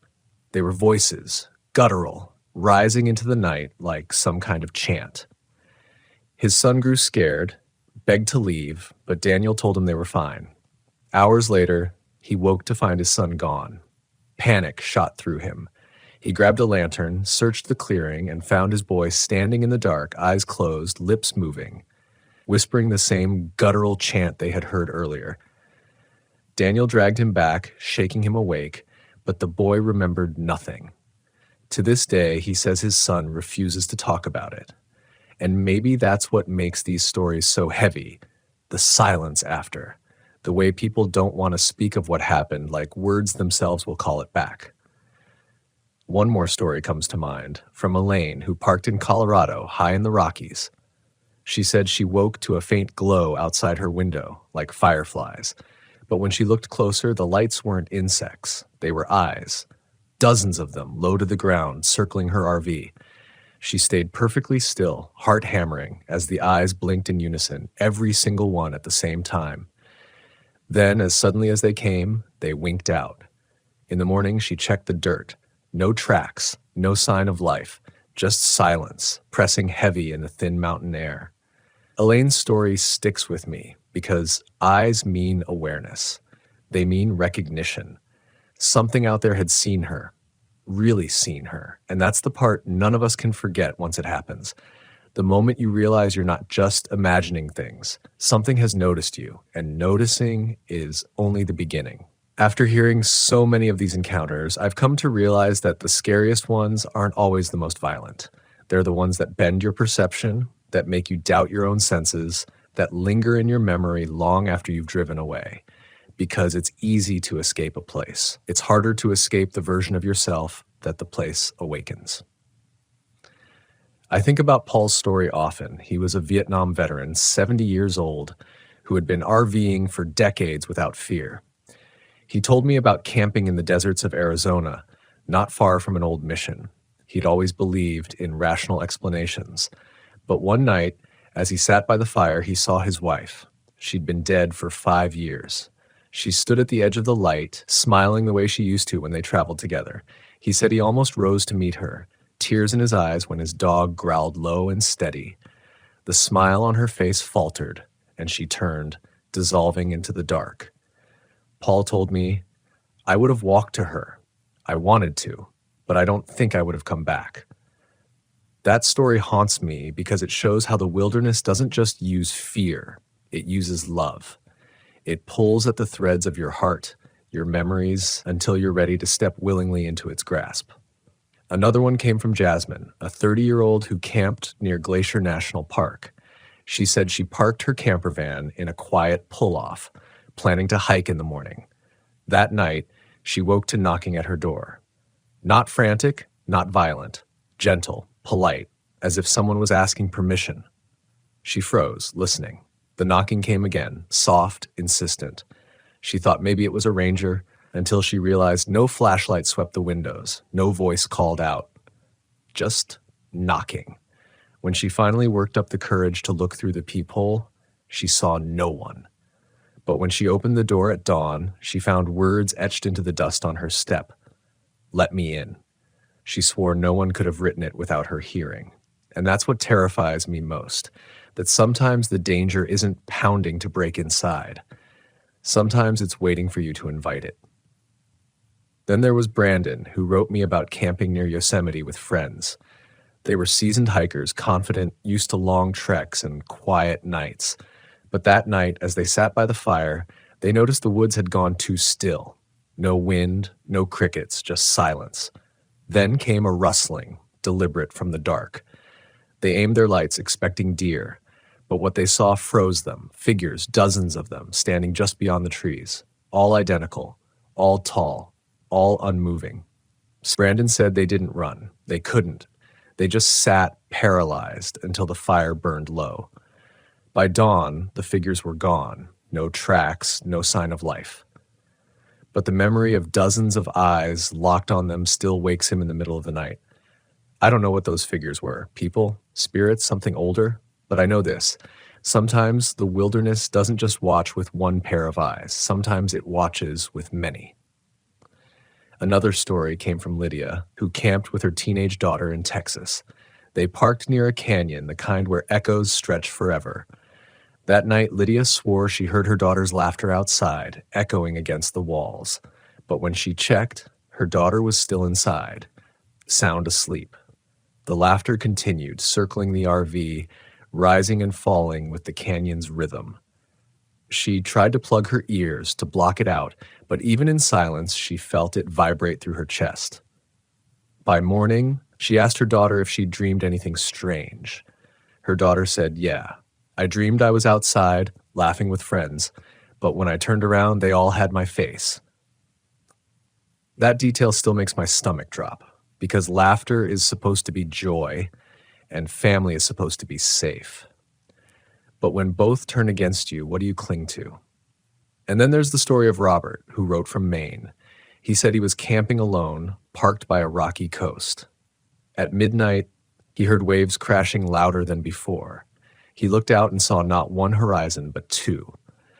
A second line of water, higher, rolling like a black tide above the real ocean. He blinked, rubbed his eyes, but it stayed. The higher tide grew until it hung above him like a wall, ready to fall. He said he screamed, braced himself, but when dawn came, the second sea was gone. Robert hasn't gone back to the coast since. He says when he closes his eyes, he still sees the water hanging there, waiting. What do you do with stories like that? What do you do when the world itself bends around you, when the sky rearranges, when the ocean doubles, when your shadow splits?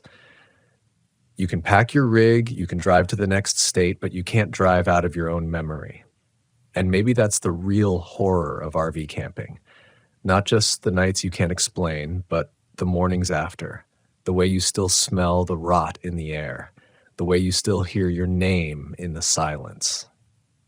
The way you still feel eyes on you long after you've returned to safety. Because safety, in the end, is an illusion.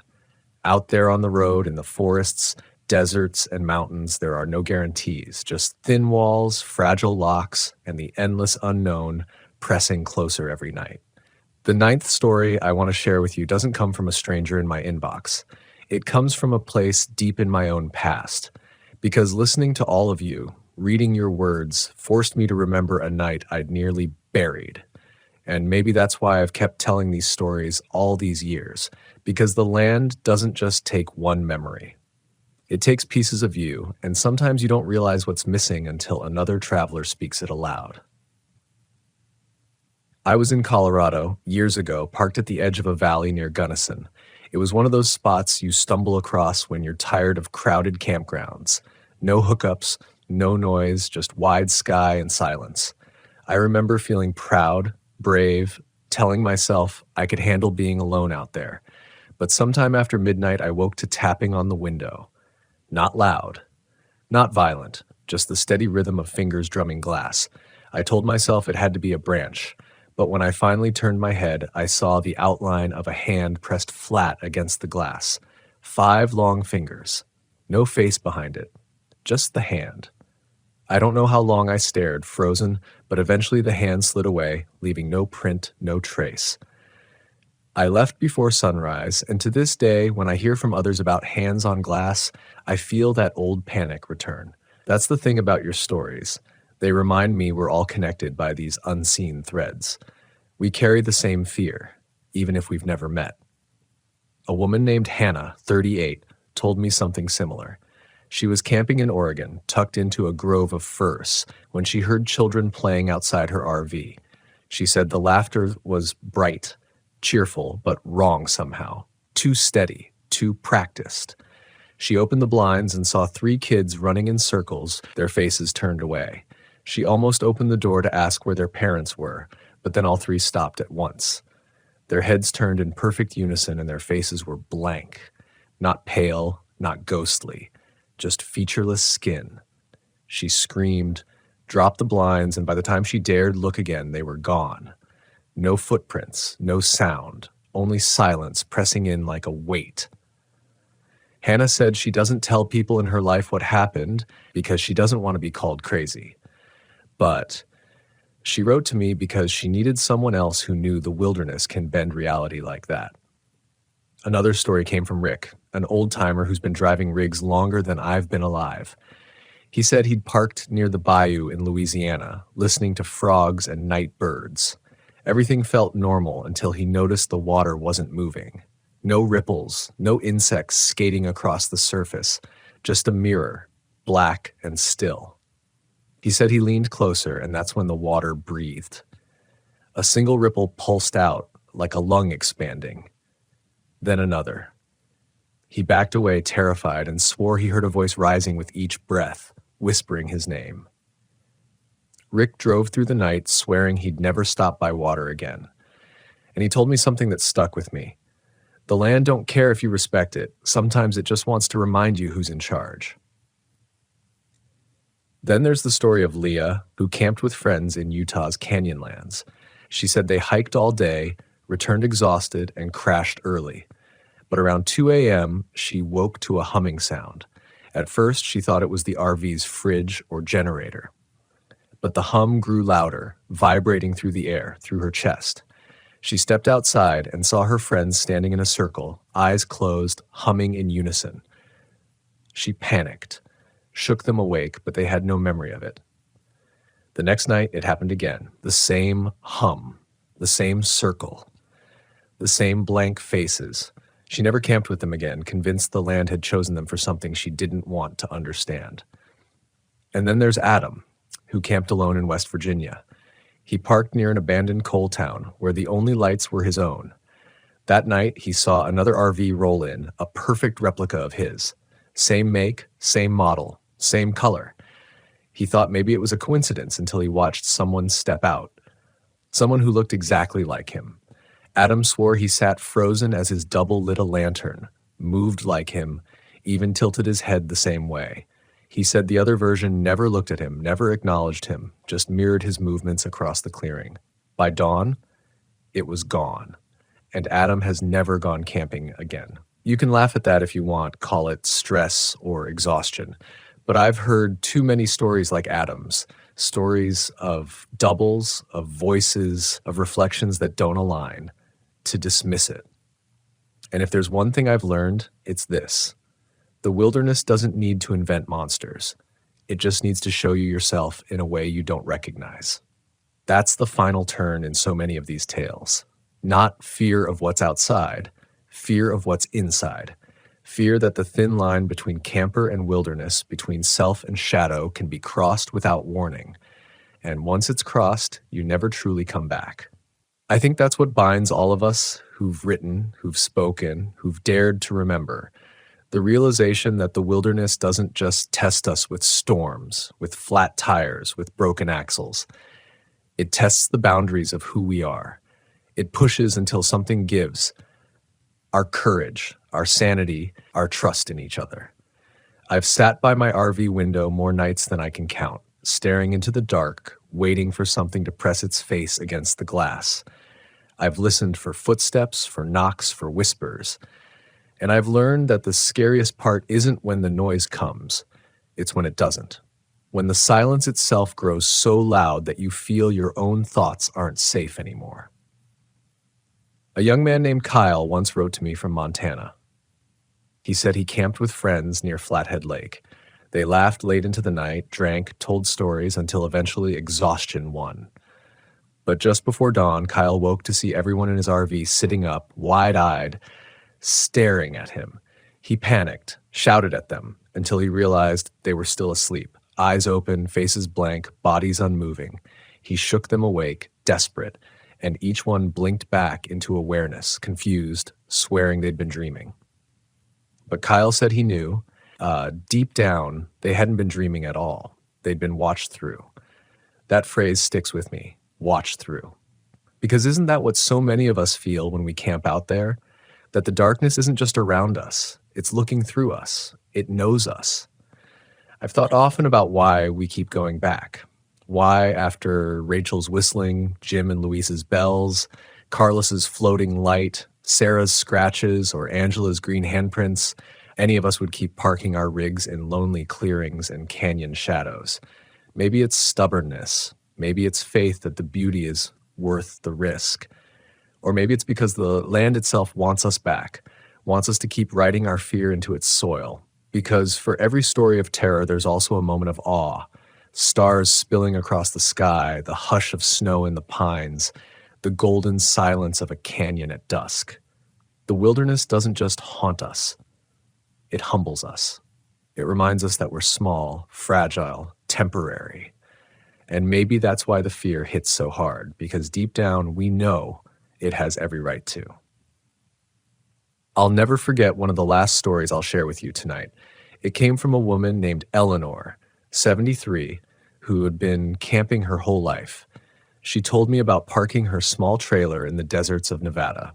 That night, she dreamed of her late husband calling her outside. She said she almost opened the door, but she stopped. And in that moment, she heard another voice, not her husband's, not her own, just the wilderness itself, whispering, "Stay inside, not tonight." She stayed. And by morning, she found her campsite surrounded by hundreds of tracks in the sand. Not boots, not paws, just endless shifting prints as if something had walked circles around her all night, waiting. Eleanor ended her letter with this line: "Sometimes the scariest thing isn't what you see, it's knowing the land has spared you, for now." That line has never left me, because it's the truth. Out there, on the roads and in the forests, in the deserts and mountains, we're all at the mercy of something greater. Call it ghosts, call it nature, call it memory. It doesn't matter. It moves when it wants, it remembers what it wants, and it decides, not us, whether we see another sunrise. So the next time you park your RV in a quiet clearing, the next time you strike a match and watch the flames flicker against the dark, remember the stories you've heard tonight. Remember Rachel and the whistles, Jim and Louise and the bells, Marcus and the breathing, Angela and the green handprints, Brandon and the silent figures. Remember Eleanor and the tracks in the sand. And then ask yourself, do you really think you're alone? Because out there, in the silence of the wild, something is always listening. I remember the exact moment I realized I was slipping into something I couldn't entirely rationalize. The sun was already low in the sky, bleeding through a veil of dusty clouds, casting long, distorted shadows across the desert highway. My name is Jonah Mercer, 32, a freelance photographer and occasional RV wanderer, traveling alone across the Southwest in my beaten-up but reliable motorhome, a 2005 Fleetwood. The road behind me was a ribbon of orange asphalt, punctuated by the occasional tumbleweed and the hollow echo of tires over cracks in the surface. Ahead, though, was something entirely unfamiliar. A service station I hadn't seen on any of my maps, perched like an abandoned carcass at the intersection of two forgotten roads. I needed gas. I always need gas, and my tank was hovering just above empty. The low fuel warning flashed insistently on my dashboard, a quiet, nagging reminder that sometimes panic is nothing more than biology, but sometimes it's premonition. I slowed the RV, the tires crunching over gravel as I approached the station. At first glance, it seemed innocuous enough, a faded red canopy, a single pump rusting at a crooked angle, a small convenience store that looked like it hadn't seen a customer in decades. The wind carried the faint scent of oil and hot asphalt, mixed with something else I couldn't identify. Metallic, almost like the tang of blood, subtle but unmistakable once you notice it. No one was around. Not a single car, not a pedestrian. Not even the flicker of movement behind the glass of the store. The doors were slightly ajar, creaking rhythmically with the wind, as if inviting me inside or warning me not to enter. I parked the RV unevenly, half on the cracked asphalt and half on the dusty shoulder, my heart picking up a nervous rhythm that matched the distant, hollow whistle of wind through a broken signpost. I grabbed my flashlight from the RV's dashboard, the kind with a heavy aluminum casing I kept precisely for situations like this. The sun was almost gone now, and shadows stretched unnaturally long across the sand and rocks. I pushed open the door to the convenience store. The hinges screamed, loud and sudden, like a warning shot. Inside, the air was thick and stale, the kind of air that made your skin crawl without reason. Dust motes hung in the beams of my flashlight, dancing with a life of their own, though I knew it was only the optics of old light-catching particles. I moved cautiously between the shelves, which were mostly bare, except for a few cans of food and bottles of water, their labels faded, curling at the edges. The cash register was open, a small, empty drawer, gaping like a mouth that had swallowed its last customer long ago. Behind the counter, a calendar hung crookedly on the wall, stuck on May 1997. I couldn't explain why I noticed the date with such clarity, only that it seemed out of place, wrong, like time had stuttered and left something behind. I stepped back outside to inspect the gas pump. Rusted, worn, the nozzle dangling loosely, and yet somehow the little digital screen blinked a faint green light, almost imperceptibly. I hesitated, thinking maybe this was one of those old pumps that worked off gravity, or maybe it hadn't been used in years. I reached for the handle. My fingers brushed the metal, and for a split second I could swear I felt a vibration, a pulse, like the pump had a heartbeat of its own. My stomach turned. A sound made me freeze. It wasn't loud at first, just a faint shuffle from the rear of the building, where a row of cacti and desert scrub grew thick and wild. I turned the flashlight in that direction, sweeping the beam across the uneven terrain. Nothing. Then again, the shuffle, closer this time, accompanied by the dry snap of twigs underfoot. I thought about calling out. Maybe someone was living back there, a hermit or a traveler like me, stranded. Hello? My voice sounded unnaturally loud against the emptiness, bouncing off invisible walls of wind and dust. Silence. I told myself it was the wind, that my imagination was playing tricks after driving through the desert for hours with nothing but my own thoughts for company. I shook my head, trying to shake off the creeping unease. I returned to the pump, this time more deliberate, more calculated. As I squeezed the handle, the flow of fuel started slowly, irregularly, sputtering before finding a steady rhythm. Good, I thought, relief washing over me like a cool breeze. But then I heard it, a whisper, faint, almost inaudible, coming from the store. Not words, not language I recognized, just a breath of sound that sounded like someone speaking behind the glass, just out of sight. I froze again. My instincts screamed at me to leave, but something else, a curiosity, a stubborn defiance, kept me rooted. The whisper repeated closer, as if circling me. My eyes darted around, flashlight beams slicing through the darkness, but there was no one. The moment stretched, elongated by tension and dread. My hands were shaking now, not from fear alone, but from the adrenaline, the sense that something was waiting, watching, just beyond the veil of what I could perceive. I told myself stories, rationalizations, animals, wind, echoes, yet every fiber of my body screamed that this wasn't ordinary, that something about this place had been left deliberately, a trap woven into the silence itself. Finally, I finished filling the tank and stepped back. I could feel it then, that lingering pressure, the sensation of being observed without seeing the observer. I climbed into the RV, bolted the door, and sat for a long moment, listening. The desert was quiet again, the wind whispering through the cracked asphalt, mocking in its silence. I tried to restart the engine. Nothing. Dead. The battery light flashed on the dashboard. My pulse spiked. How could that happen? I had checked the battery the week before. Everything was fine. I tried again. Still nothing. Then I saw it. A figure at the edge of the property, near the far pump. A man, or maybe it was a shadow of a man, standing still, unmoving, watching. The flashlight's beam caught him for just a moment, enough to see the dark outline, the way he or it tilted its head unnaturally, a deliberate, unsettling gesture. Panic rose in my throat like a physical thing, bitter and choking. I fumbled for my phone. No signal. Of course, no signal. The desert always laughed at those who forgot it existed beyond its silence. I pounded the steering wheel, cursed, and tried the ignition again. Finally, the engine roared to life, shaking the RV like a living beast. I shifted into gear, tires spitting gravel, and fled down the road, eyes darting to the rearview mirror. The figure was gone, vanished, as if it had never existed. Yet, in the corner of my vision, I knew I wasn't alone. Something had followed, something I couldn't see, but could feel. A presence that pressed against the back of my mind, whispering promises I did not want to hear. And I realized then, as the RV tires skidded over loose gravel and the sun disappeared entirely, that I had just passed the last gas stop in a town from which no one ever truly returned. I don't know if it was fear, fatigue, or something deeper, something tied to the land itself, but the desert seemed to bend around me, closing in with every mile. The road twisted and stretched unnaturally, signs pointing in directions that made no sense, play, and shadows lengthened in ways that defied the angle of the moon.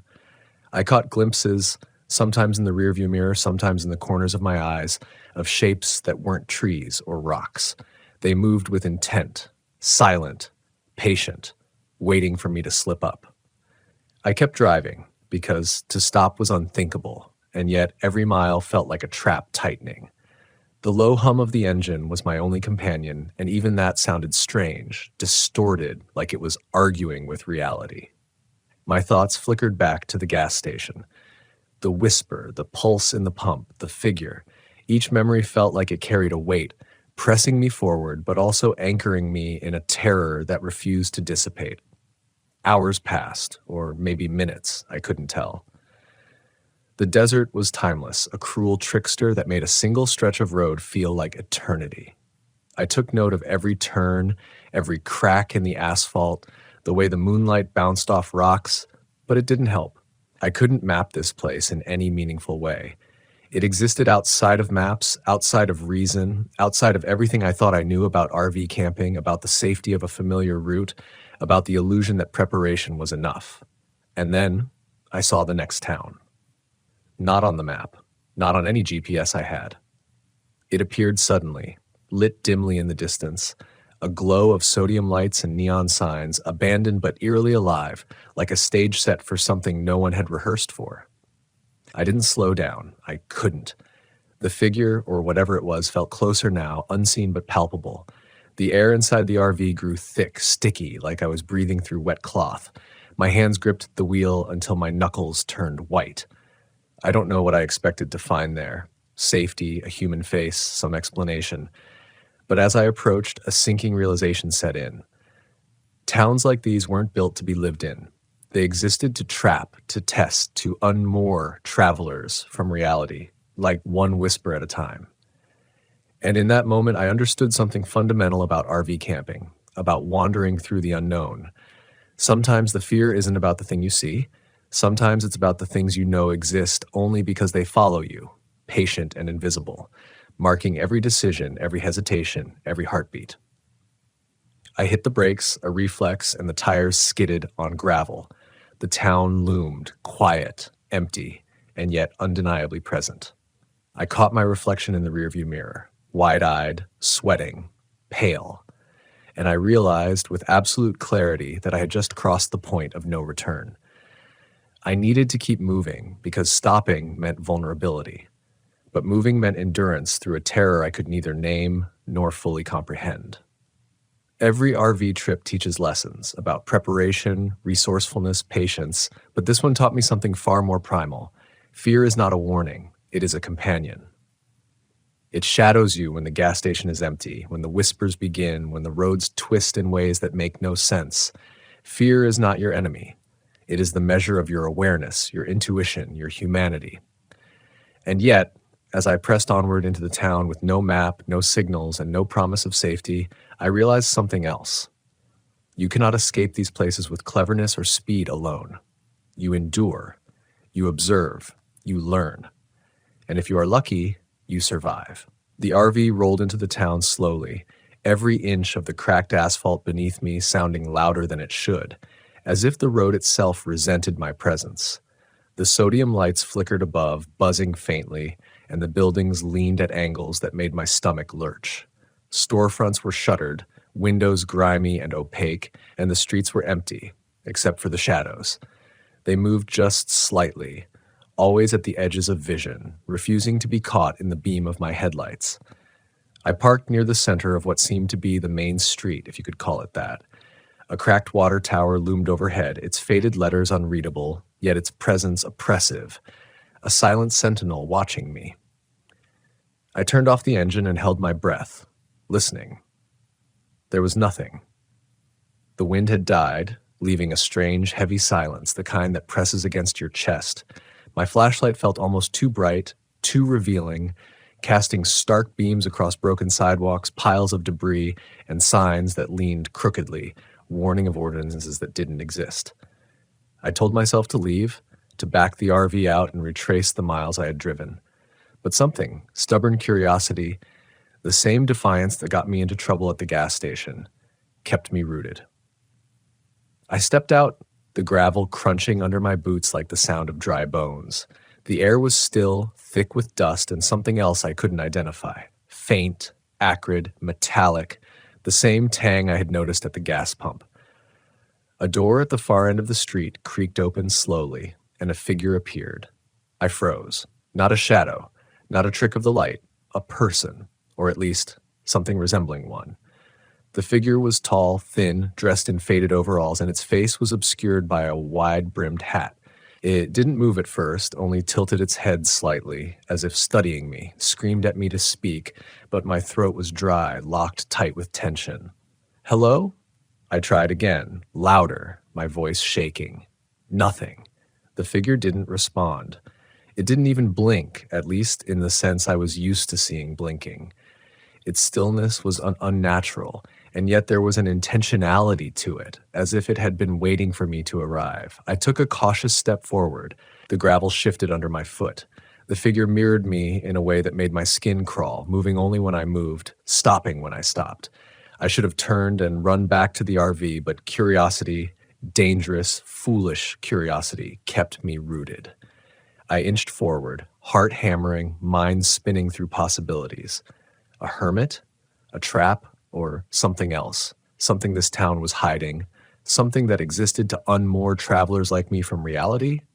The figure lifted a hand slowly, deliberately, and pointed down the street. Not a gesture of welcome, more like a command. My eyes followed the direction, and I saw the main stretch of the town unfold.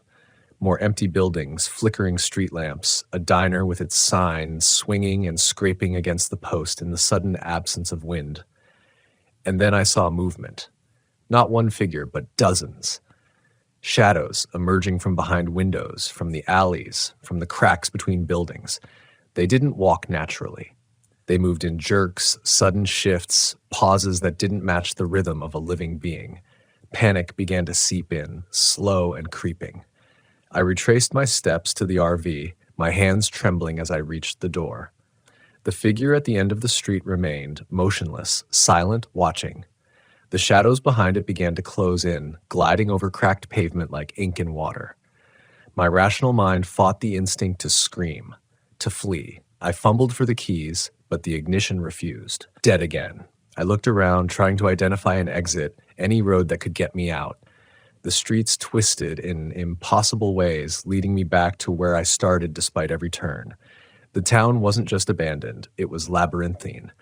A trap designed to confuse, to isolate, to erode my sense of direction and sanity. My breath came in ragged bursts. The RV, once a symbol of independence and safety, now felt like a cage, a fragile shell against forces I couldn't name or comprehend. The figure began moving toward me, not walking, but gliding, sliding in a way that seemed to defy friction and physics. The shadows followed in a chorus of motion, like a silent army rehearsing a ritual I wasn't invited to. I fumbled for my flashlight, swinging it wildly. Light met darkness, a feeble weapon against the encroaching void, and for a moment the figure hesitated, flickering like a broken projection. I realized then that the town itself seemed alive, responding to me, to my fear. The buildings creaked and leaned closer, doors slammed shut spontaneously, and windows rattled as if whispering warnings. My mind, already frayed from hours of desert driving and isolation, began to fill with doubts. Was I seeing this? Or had the desert broken something inside me, making hallucinations of an otherwise empty place? Then came the whispering. Faint at first, almost beneath hearing, like the hiss of static across a radio, then louder, echoing through the street, coming from every direction at once. Not words, not language, just intent, malicious, patient, waiting. My instincts screamed at me to run, to abandon reason entirely. My legs obeyed, moving on their own toward the RV. I reached the door, slammed it shut, and locked it. The engine roared to life on the third try, coughing and sputtering as if protesting my defiance. Tires spun, gravel sprayed, and I backed up, desperate to escape the clinging town, the shadows, the figure that had now vanished, leaving only its malevolent presence lingering in the air.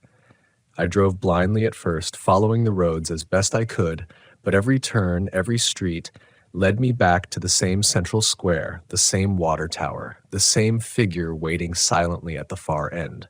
The whispering persisted, now inside the RV, brushing against my ears, brushing against my mind. Panic hit fully then, a raw, primal surge, and I slammed the RV into reverse and accelerated. Somewhere deep in the periphery, I glimpsed movement. Windows flung open, doors creaking, shapes writhing. But it wasn't people, not in any sense I recognized.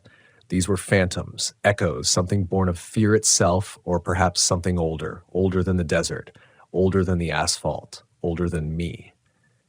Hours, or maybe minutes, passed. The town began to recede in the distance, the lights flickering, shrinking, until finally the horizon opened again to the open desert. Silence returned, thick and oppressive, but mercifully empty. My hands shook, gripping the steering wheel until the joints ached. My body felt hollow, exhausted, the adrenaline ebbing and leaving a raw, vibrating emptiness. I pulled over, finally, somewhere miles from the town, wherever I'd ended up. The RV engine ticked and hissed, cooling, and I sat, staring at the horizon, heart still hammering. The desert stretched endlessly, empty again, the wind whispering through the cracks in the asphalt, reminding me of the loneliness, the fragility, the danger. I understood then, with a clarity that chilled me to the bone, that some places are not meant to be mapped, not meant to be charted, not meant to be survived by cleverness or courage alone. Some places exist to teach you about fear, about instinct, about the raw necessity of listening to that small voice in your head that whispers warnings long before the eyes can see danger. The lesson of the last gas stop, the town with no return, was not merely a story. It was a truth I would carry with me forever. Fear is real, patience is survival, and some roads, once entered, change you in ways you can never fully understand. The desert, the town, the shadows, they were part of a living test, a gauntlet designed to measure awareness, to separate the heedless from the cautious, the reckless from the prepared. And as I started the RV again, turning toward the faint trace of highway ahead, I realized something else. Survival is not enough. Awareness is not enough. To endure the unknown, to navigate the unseen, you must carry your fear with you, not as a burden, but as a guide. Every shadow, every whisper, every impossible street becomes a teacher, if you have the courage to listen. I drove into the night, the desert vast and silent, haunted by what I had seen, by what I had felt, by what had followed me, and yet remained unseen. The town receded completely, as if it had never existed. But I knew better. I could still feel its presence, lingering in the corners of my mind, whispering its lessons in the quiet hum of the RV, in the vibration of the road beneath me, in the beat of my own fearful heart. I don't know if I will ever pass that way again, but I know this. The desert has a memory, the roads have intent, and the last gas stop, the town with no return, will always be there, waiting for the next traveler foolish enough or brave enough to seek it. And when they do, they will learn the same thing I learned that night, that fear is not a curse, not a weakness, but the most honest companion you will ever have. I thought the desert would give me relief, that putting miles between myself and the town would erase the suffocating sense of being watched. But the road has a way of turning inward, forcing you to confront the shadows that trail behind you even when the danger seems gone. Hours passed, the RV humming steadily beneath me, yet every turn of the wheel, every passing rise in the asphalt, felt like a test. My mind refused to quiet itself. The desert was empty, yes, but my awareness was not. I pulled over at a narrow wash, far from any recognizable landmark, and stepped out into the chill night. The air had cooled drastically, carrying a crisp bite that seemed almost unnatural after the desert heat. I breathed deeply, hoping the cold would flush some clarity into my clouded mind. But as the wind rustled through the dry brush, I thought I heard whispers again. Not words, just subtle exhalations, low and rhythmic, carried on the wind like an echo of the town itself.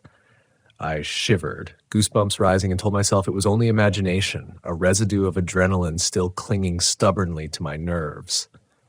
I tried to rationalize it. Fear is a memory, after all, a reflex built to protect.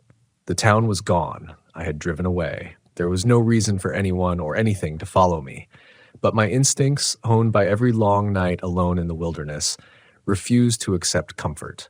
The desert is patient. It rewards the aware and punishes the inattentive. And I was very aware, perhaps too aware. Back in the RV, I kept driving. Every mile felt like a negotiation with reality. The moon hung low, smeared across the horizon like a dying lantern, and the headlights cut swaths through the black nothingness. Shapes appeared at the edges of the road. Rocks, yes, cacti. But for a moment they seemed deliberate, as if positioned to distract, to mislead, to test. I began to notice details I hadn't before, the way shadows lingered longer than they should, the slight sway of a distant tree that should have been motionless, the faint metallic tang in the air that followed me like an aftertaste I couldn't swallow. Sleep was impossible. My mind refused to let me rest.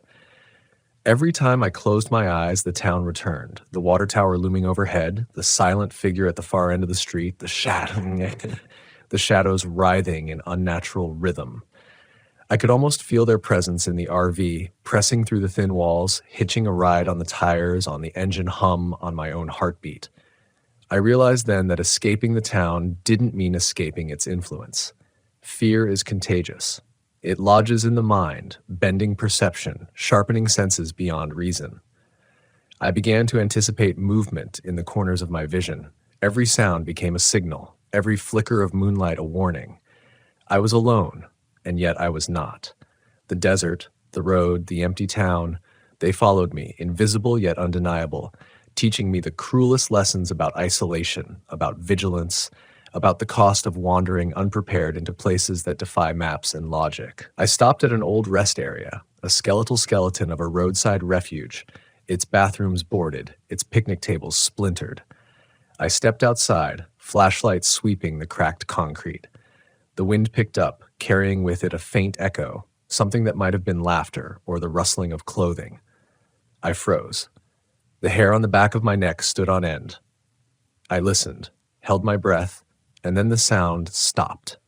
The silence that followed was heavier than any noise, a suffocating pressure pressing in from all directions. I thought about turning back.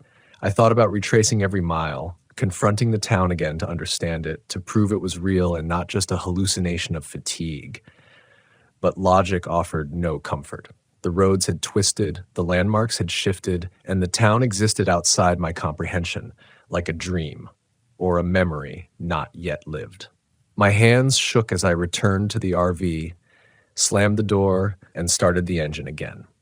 The hum of the tires over the cracked asphalt was a small comfort, a rhythm I could trust, at least for a while. The following days, or perhaps it was a single elongated day, blurred into one long drive. I tried to keep my mind occupied, listening to old tapes, reciting photography tips to myself, tracing maps, even muttering to the empty cab of the RV. But the town had left a mark, a residue in my perception.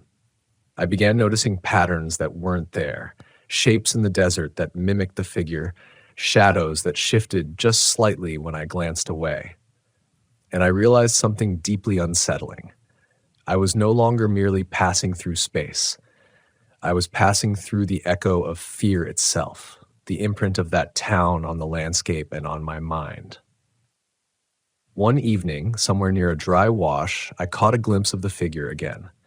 At first, I thought it was a trick of the moonlight, a mirage born from exhaustion. But it was there, still tall and thin, standing near a distant rock formation. It didn't move, didn't blink, but it watched. I slammed the door, started the engine, and the figure vanished. The desert, merciless as ever, remained. I realized then that survival is only half the battle. Awareness is the other half, but awareness carries its own weight.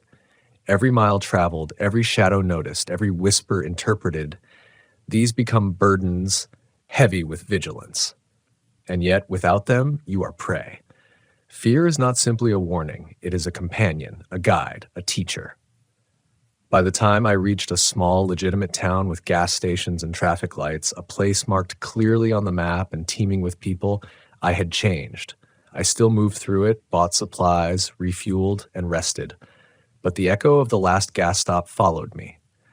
Every passerby's glance seemed deliberate, every vehicle a potential threat, every sound a whisper from the desert itself.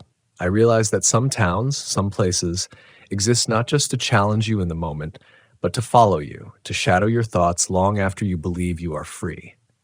I kept traveling, always aware, always alert. The desert had taught me lessons no preparation, no map, no experience could replicate. The RV became more than a vehicle. It became a sanctuary and a prison, a mobile vantage point from which I observed the world, wary of shadows, careful of the silence, conscious of every whisper. I learned to trust the small voice inside, the one that warns before sight, before reason, before comprehension. It had saved me once, and it could save me again. And yet, even now, years later, when I drive through quiet towns, when I pull up to the last gas station before a long stretch of desert, I remember. I feel the pulse of the pump, the weight of unseen eyes, the subtle metallic tang in the air. Fear is not gone, it never goes, but it is transformed. It becomes awareness, patience, endurance. It becomes a measure of life itself in a landscape designed to test it. The desert has a memory, I realized. Roads have intent. Shadows have purpose. And the last gas stop, the town with no return, remains always, somewhere ahead or behind, waiting for the next traveler, foolish enough to ignore its lessons. I still drive, I still wander, and I carry my fear with me, not as a curse, but as the truest companion I have ever known. The desert has a way of folding time, of stretching hours into eternities and collapsing them into seconds. I had been driving for what felt like days, though it may have been only one. The sun hung low, then disappeared entirely, leaving the landscape bathed in moonlight, silver, and cold. My body ached, my mind was frayed. Every nerve, every synapse, every sense screamed for rest, yet I knew I could not stop. The memory of that town, of the figure, of the shadows, pressed upon me relentlessly. I came to a narrow canyon, a stretch of road so tight the RV seemed to brush against the rocky walls on either side. The moonlight revealed shapes I knew were rocks, or at least should have been. But the shadows danced differently here, writhing in ways no natural light could produce. And then from the corner of my vision I saw it again, the figure. No distance this time, no trick of moonlight. It was on the road ahead, standing perfectly still, head tilted, motionless yet impossibly alive. My heart hammered. Rational thought waged war with instinct. I considered reversing, turning back, but the canyon walls were unforgiving. The only way forward was through. The figure remained, a dark silhouette against the silver wash of moonlight. As I drove closer, the shadows around it stirred, coalescing into forms that suggested not just people, but something more, something older, patient, deliberate. I gripped the wheel tighter, eyes fixed on the figure. I could feel the pulse of the RV through my hands, a rhythm that seemed to match my own heartbeat. And then, as I reached the figure, it moved. Not toward me, not threatening, but away. Slowly. Almost imperceptibly. A path opened. I followed, every instinct screaming caution, every fiber of my being alert. The road wound through the canyon, the shadows lingering at the edges, whispering, moving, alive. I could sense them more than see them, their presence a tangible pressure in the air.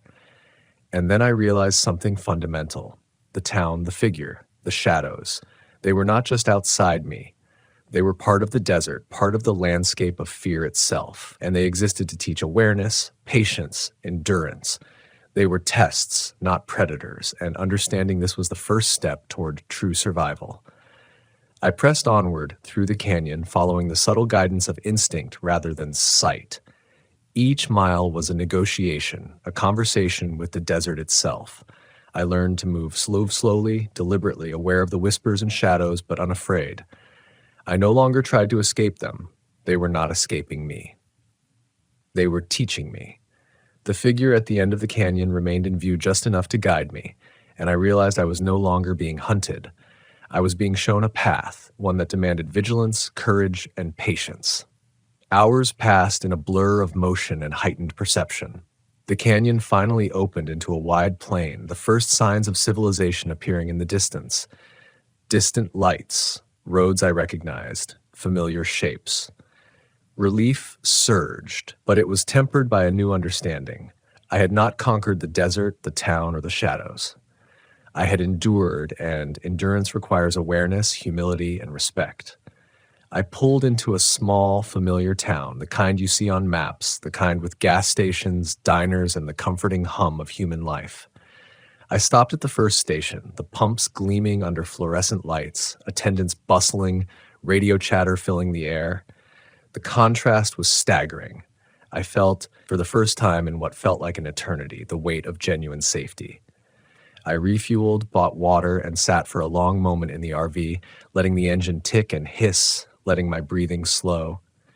Even here, the desert's lessons lingered. Every glance over my shoulder, every shadow cast by the streetlights reminded me that vigilance is never a burden, it is a shield. The town with no return, the last gas stop, was not an evil in itself. It was a mirror, reflecting the deepest fears, the instincts too often ignored, the quiet whispers that guide those who travel alone. I drove on, roads familiar again, the horizon opening, sun rising in pale gold. The desert stretched endlessly on either side, silent and watchful. I knew I could return to it, to the unknown, but I would never go unprepared, never go unaware, and never go without listening to the quiet voice of intuition. The last gas stop had marked me, but it had not broken me. Fear, I realized fully, is not weakness. It is clarity. Awareness, endurance, vigilance. They are gifts disguised as terror. The town with no return, the shadows, the figure. They had tested me and, in their own unsettling way, taught me. And though I would never forget, though the memory would haunt my dreams and flicker in the corner of my vision, I carried forward stronger, wiser, and more attuned to the subtle language of the desert, of the road, of the unknown. I would never stop traveling. I would never stop exploring. But I would always carry with me the lessons of the last gas stop, that fear is a guide, that vigilance is survival, and that the world, especially the hidden, abandoned, and forgotten corners of it, teaches through shadows, whispers, and the quiet insistence of the unseen. And so I drive on, into the unknown, into the silence, into the desert that watches, waits, and remembers. Every mile, every turn, every shadow carries a lesson if you have the courage to listen. And I do. I always do. I remember the exact moment I realized I was slipping into something I couldn't entirely rationalize. The sun hung low, smeared like molten gold across the desert horizon, stretching shadows long and grotesque across the asphalt. My name is Jonah Mercer. I'm 32, a freelance photographer who spends more time chasing sunsets than people, and I wander alone across the United States in my RV, a 2005 Fleetwood that had carried me safely for thousands of miles, or so I thought. The road behind me was endless, a ribbon of orange cracked asphalt cutting through the desert like a wound in the earth. I needed gas. My tank teetered on empty, and the warning light blinked with a quiet insistence that echoed in my chest. That's when I saw it. A service station I hadn't seen on any map. A lonely outpost crouched at the intersection of two forgotten highways. Its canopy was faded, the pumps rusted and tilted. A small store stood behind them, windows grimy, door ajar, creaking rhythmically in the wind. It was as if the place had waited for me. I parked the RV half on the asphalt, half on gravel, feeling my pulse quicken. The desert was vast and quiet, but here the quiet pressed against me, heavy, expectant. I grabbed my flashlight, its weight familiar and comforting, though it did little to calm the unease crawling along my spine. The sun was almost gone, leaving the desert in the silver-gray light of twilight. Shadows stretched long, bending reality just enough to make the familiar unfamiliar. Inside the store, the air was thick and stale. Dust motes hung suspended in the flashlight's beam, tiny dancers in an invisible theater. Shelves were mostly bare except for a few cans of food and bottles of water, their labels curling and faded. The cash register sat open, empty, a gaping mouth that had consumed its last customer long ago. On the wall, a calendar hung crooked, stuck on May 1997. I don't know why the date struck me so forcibly, but it did, as though time had fractured here and left something behind. I stepped back outside, approaching the gas pump. Rusted, worn, the nozzle dangling loosely, but the faint green light of the screen flickered almost imperceptibly. I reached for the handle. My fingers brushed metal, and for a split second I swear I felt a pulse, a vibration like the pump was alive. My stomach nodded. Then I heard it, a shuffle behind the building. Twigs snapped, faint, deliberate. I swung my flashlight in that direction. Nothing. I called out. Hello? My voice sounded absurdly loud in the emptiness. Silence answered. I rationalized it. Wind, desert animals, exhaustion. But my instincts screamed differently. My hands shook as I squeezed the handle. Fuel began to flow, sputtering, hesitant until it found rhythm. Relief should have washed over me, but instead I heard it, a whisper from the store. No words, only intent. I froze. The whisper repeated closer, circling me, almost coaxing, almost threatening. The desert was still. My rational mind argued with my senses, but my body knew truth before my mind could parse it. I climbed back into the RV, bolted the doors, started the engine. Nothing. Dead. The battery light flickered ominously. And then I saw it, a figure at the far edge of the lot. Tall, thin, unmoving, tilting its head as though studying me. In the brief reflection of the side mirror, I caught only a silhouette, but that was enough. Panic surged. I fumbled my phone. No signal. The desert always laughs at those who forget it exists. I slammed the ignition again. The engine roared to life, and I fled down the road. The figure was gone, vanished into the shadows, leaving only a lingering presence that pressed against my mind. Hours, or maybe minutes, passed. The road stretched endlessly, twisting, bending in ways that defied memory. Every sign, every hill, every desert silhouette seemed deliberately placed to test my perception, to tease the edge of panic. I glimpsed shapes moving at the corner of my vision, and every sound. The scrape of tires on gravel, the whistle of wind through cacti felt deliberate, rehearsed, a symphony of warning. Then, without warning, I saw the town. Not on any map, not in any GPS, just appearing as if conjured by my fear. Lights glowed dimly, sodium lamps flickering, buildings leaning in impossible angles. My heart sank. The figure returned, standing at the far end of the main street, motionless. Shadows slithered between buildings, moving unnaturally, jerking and pausing like marionettes on invisible strings. I parked cautiously, every nerve screaming. The streets were empty, yet heavy with intent. I stepped out, flashlight sweeping, feeling the crunch of gravel under my boots. Windless air carried a metallic tang, the same odor from the pump, a scent of anticipation, of threat. Then a door creaked open. A figure emerged. Tall, thin, hat obscuring its face, overalls faded to gray. It did not move naturally. It tilted its head, observing. I tried to speak. "Hello?" My voice cracked. No answer. The figure lifted a hand slowly, deliberately, pointing down the street, not inviting but commanding. My eyes followed the gesture. Shadows shifted, forming a writhing procession, unnatural in movement, deliberate, patient. I stumbled back, instincts screaming. My feet found the RV, hands fumbling keys, ignition. Dead again. Panic surged fully. The town, the figure, the shadows. They were alive in some sense I could not name, responsive to my fear, feeding on my hesitation. I slammed the RV into reverse, tires skidding, gravel spraying, heart hammering. The figure remained still until I hit a blind curve, then vanished. Yet the pressure persisted, presence lingering. A reminder, this town, this place, was not to be rationalized. It existed outside maps, logic, and expectation. The following hours blurred.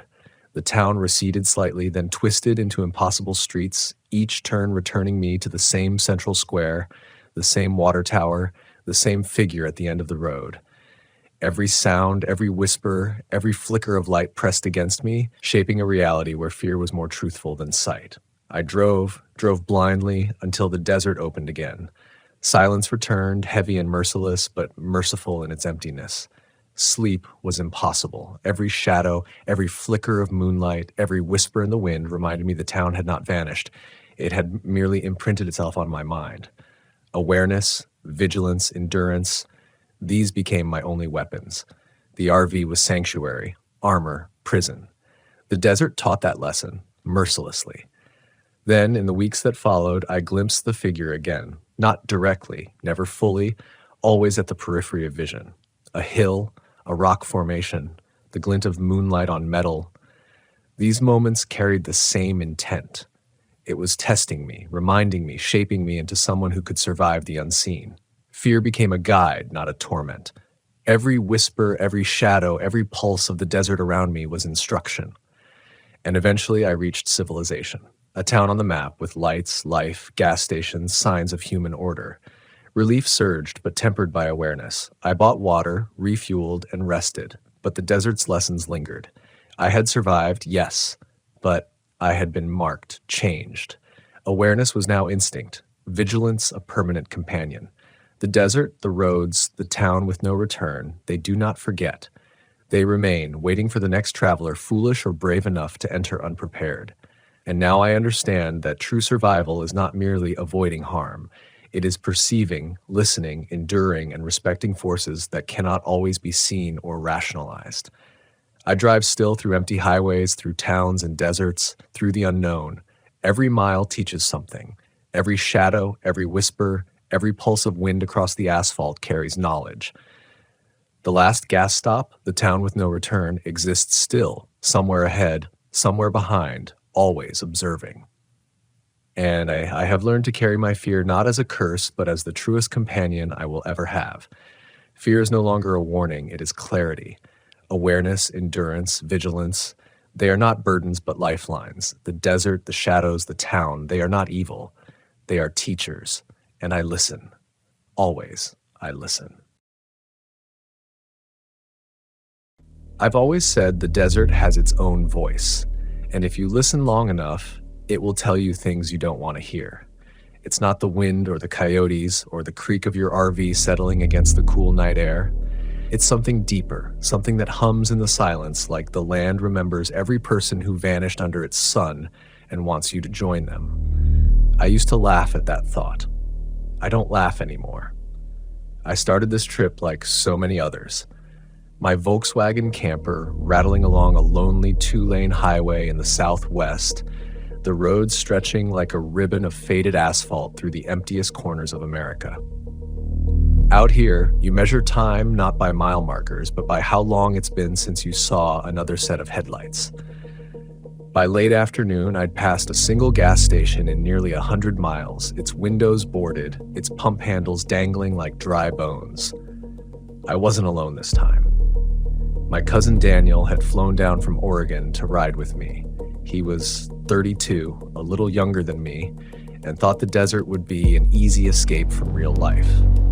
He packed light, just a duffel bag, a half-broken guitar, and a journal where he claimed he was recording the weird truths of America. I told him the desert would eat that kind of naive optimism alive. He just grinned and said, "Then maybe it'll spit out a song worth singing." We picked a spot near an old campground that barely showed up on the map. Its name was rubbed off the wooden entrance sign, but you could tell it had been something once. The parking spots were overrun by weeds like picnic tables half collapsed, the bathrooms gutted. But the air felt charged, like the kind of quiet that presses on your eardrums until you wonder if it's silence at all. We set up anyway, pulling the van into the shade of a skeletal mesquite tree. Daniel strummed his guitar, notes scattering into the dusk, while I tried to level the van on cracked asphalt.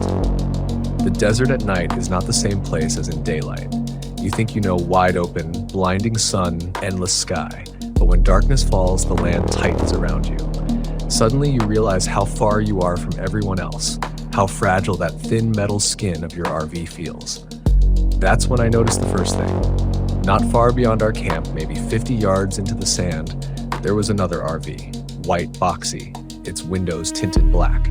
No campfire, no lanterns, no sign of life, just sitting there like it had been dropped from the sky. Daniel spotted it too. "Think anyone's in there?" he asked, still plucking his guitar. I squinted. The air between us and the vehicle shimmered faintly in the desert heat, even though the sun had already set.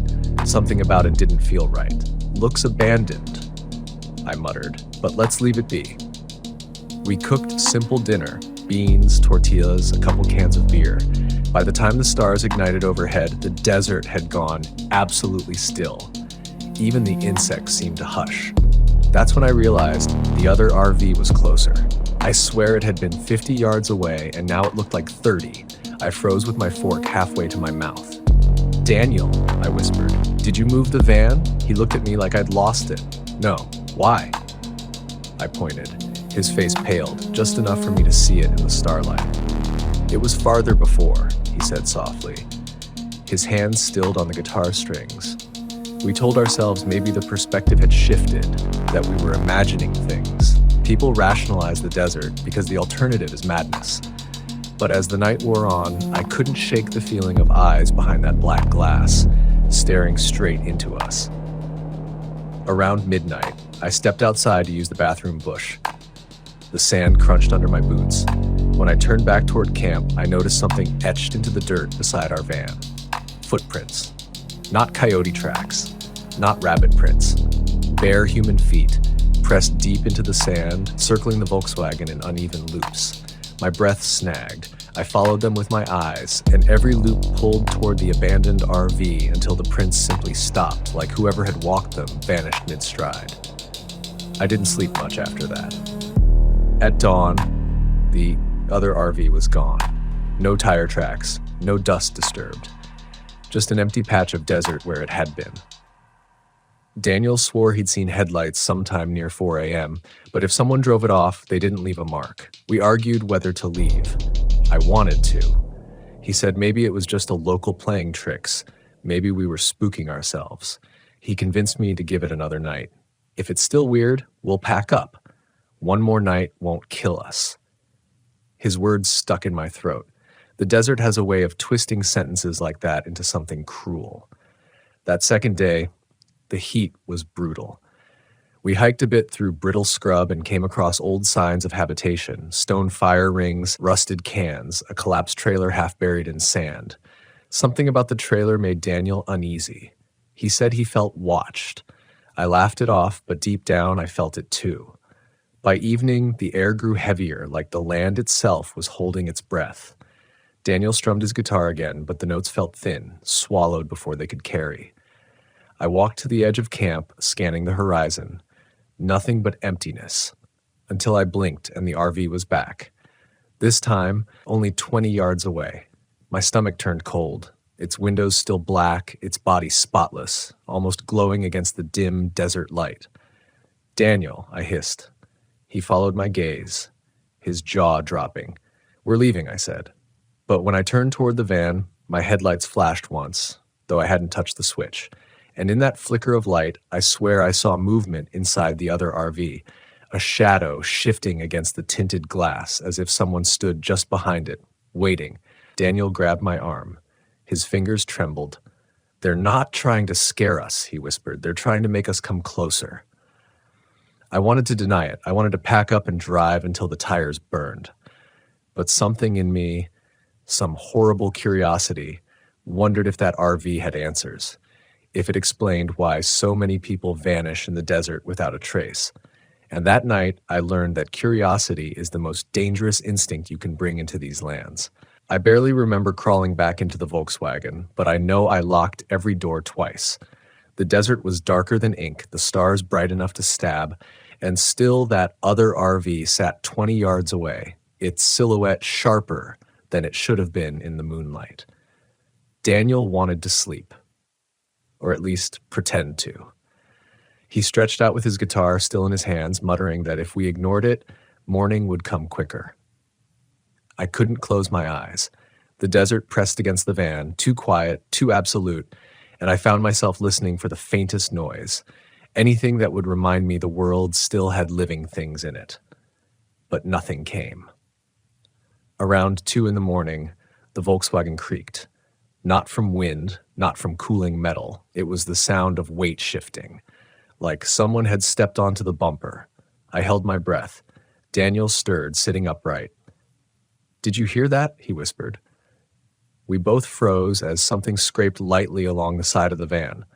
Nails, fingertips, dragging slow enough to be deliberate. My pulse hammered so loud I thought it might give us away. I wanted to leap up, start the engine, peel out across the sand, but terror rooted me. There was something about the slowness of it, the patience, that told me if we moved, if we acknowledged it, we'd lose. Then silence. For the longest time, nothing. Daniel gripped his guitar like a weapon, his knuckles bone white.